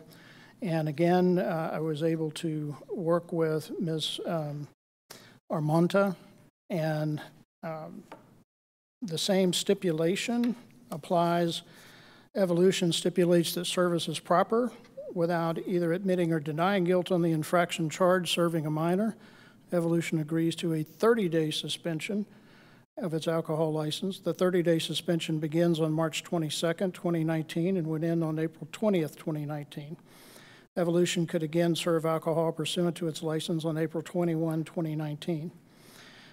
To protect against further incidents, Evolution agrees to have an employee check identification, again, governmental issued picture ID containing birth date, to ensure that all customers entering Evolution who wish to purchase alcohol are aged 21 years or more. Number 4, each person who is of age admitted to Evolution pursuant to the procedure outlined in 3 above shall wear a wristband of a distinctive color to indicate servers that the person's age has been verified and that the person is of age to drink alcohol. Wristbands shall be constructed to fit tightly to the wrist to prevent removal. If a server or bartender has any doubts about the customer, the server or bartender will request ID and again verify the customer's age.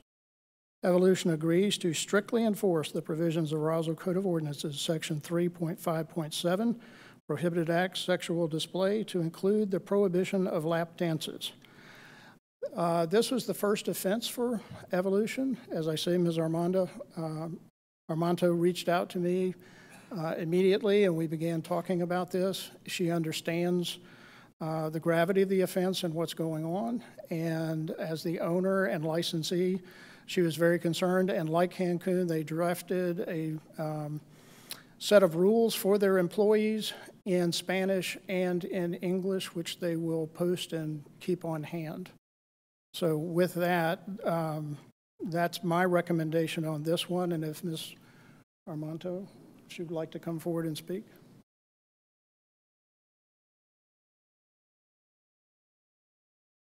Good evening, Mayor and Council.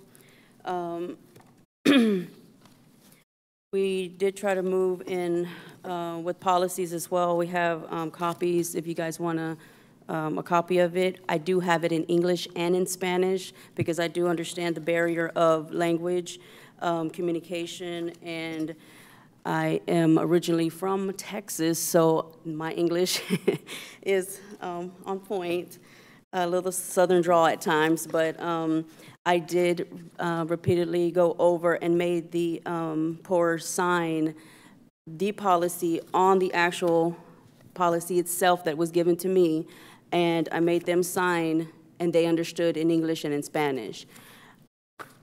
On behalf of the girl that was pouring that day, she understands and she is here as well, and she understands that she is no longer admitted on premises and she is fired from the company. Like I said, I have copies of the policy. If you guys want to review it, it's totally up to you guys if you want to review it. Like I said, it is in English and in Spanish. I do have the wristbands in hand. These will be the wristbands that they do wear and put on tightly so that, you know, the pourers, the servers, and bartenders do acknowledge and do understand that, you know, without that they cannot pour or serve them alcohol. As well as posting signs. We have signs in English and in Spanish of serving alcohol as well, non-serving to 21 years and under. Pretty much I'm trying to stay in compliance with all that is requested from the city of Roswell.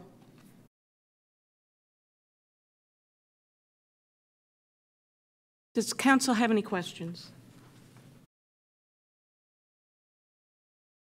Councilmember Judy. So could you, Mr. Halsey, could you please tell us again what your recommendation is? Is it 30 days suspension from today? It's 30 days beginning on the date that they were originally suspended, so it's in line with the last one. Okay. And that then makes them eligible to resume serving on April 20th. Would you say that this group is well ahead of schedule in getting their measures in order? Yes, I found them to be very cooperative, and as I say, they reached out to me, and we worked this together. And given that it's the first offense and that we haven't had any problems with this licensee before, I think this is an appropriate suspension. Councilmember Palermo. So with it being the first offense, definitely makes sense why I'm hearing the recommendation was 30 days from when it first started versus your recommendation for a second offense of 90 days starting today. So I understand the shorter period, but I guess a concern is similar to what I said earlier this evening is I am glad to see this will be documented in multiple languages and there'll be signatures. So I'm happy about that. It seems like it's a step in the right direction. But again, these are all things that should be basic that everyone should be following. And what I'm not seeing is this significant change of like the prior one. I felt a lot more comfortable having an off-duty police officer there at some key times. So, Mr. Halsey, just out of curiosity, why? Was it just that the prior one kind of volunteered that, or why are you seeing that as different here? The reason we recommended that for Cancun came from Lieutenant Kaplan and the problems that have existed in the Cancun parking lot. Lieutenant Kaplan did not identify those same problems at Evolution, nor am I aware of those. That was the reason for Cancun having that, because we'd had complaints from neighbors about activity in the parking lot, fights, other things. I think every establishment has that occasionally, but Cancun had it regularly. That was the reason for that. I don't see the necessity of that. If they want to offer that, that's fine. But if they have another infraction that involves outside activity or something, that's something. I do want to emphasize the prohibition against servers interacting with patrons, dancing in any form or otherwise. Our code specifically prohibits that. And that was the emphasis that Lieutenant Kaplan made to me, and I'm trying to carry that out.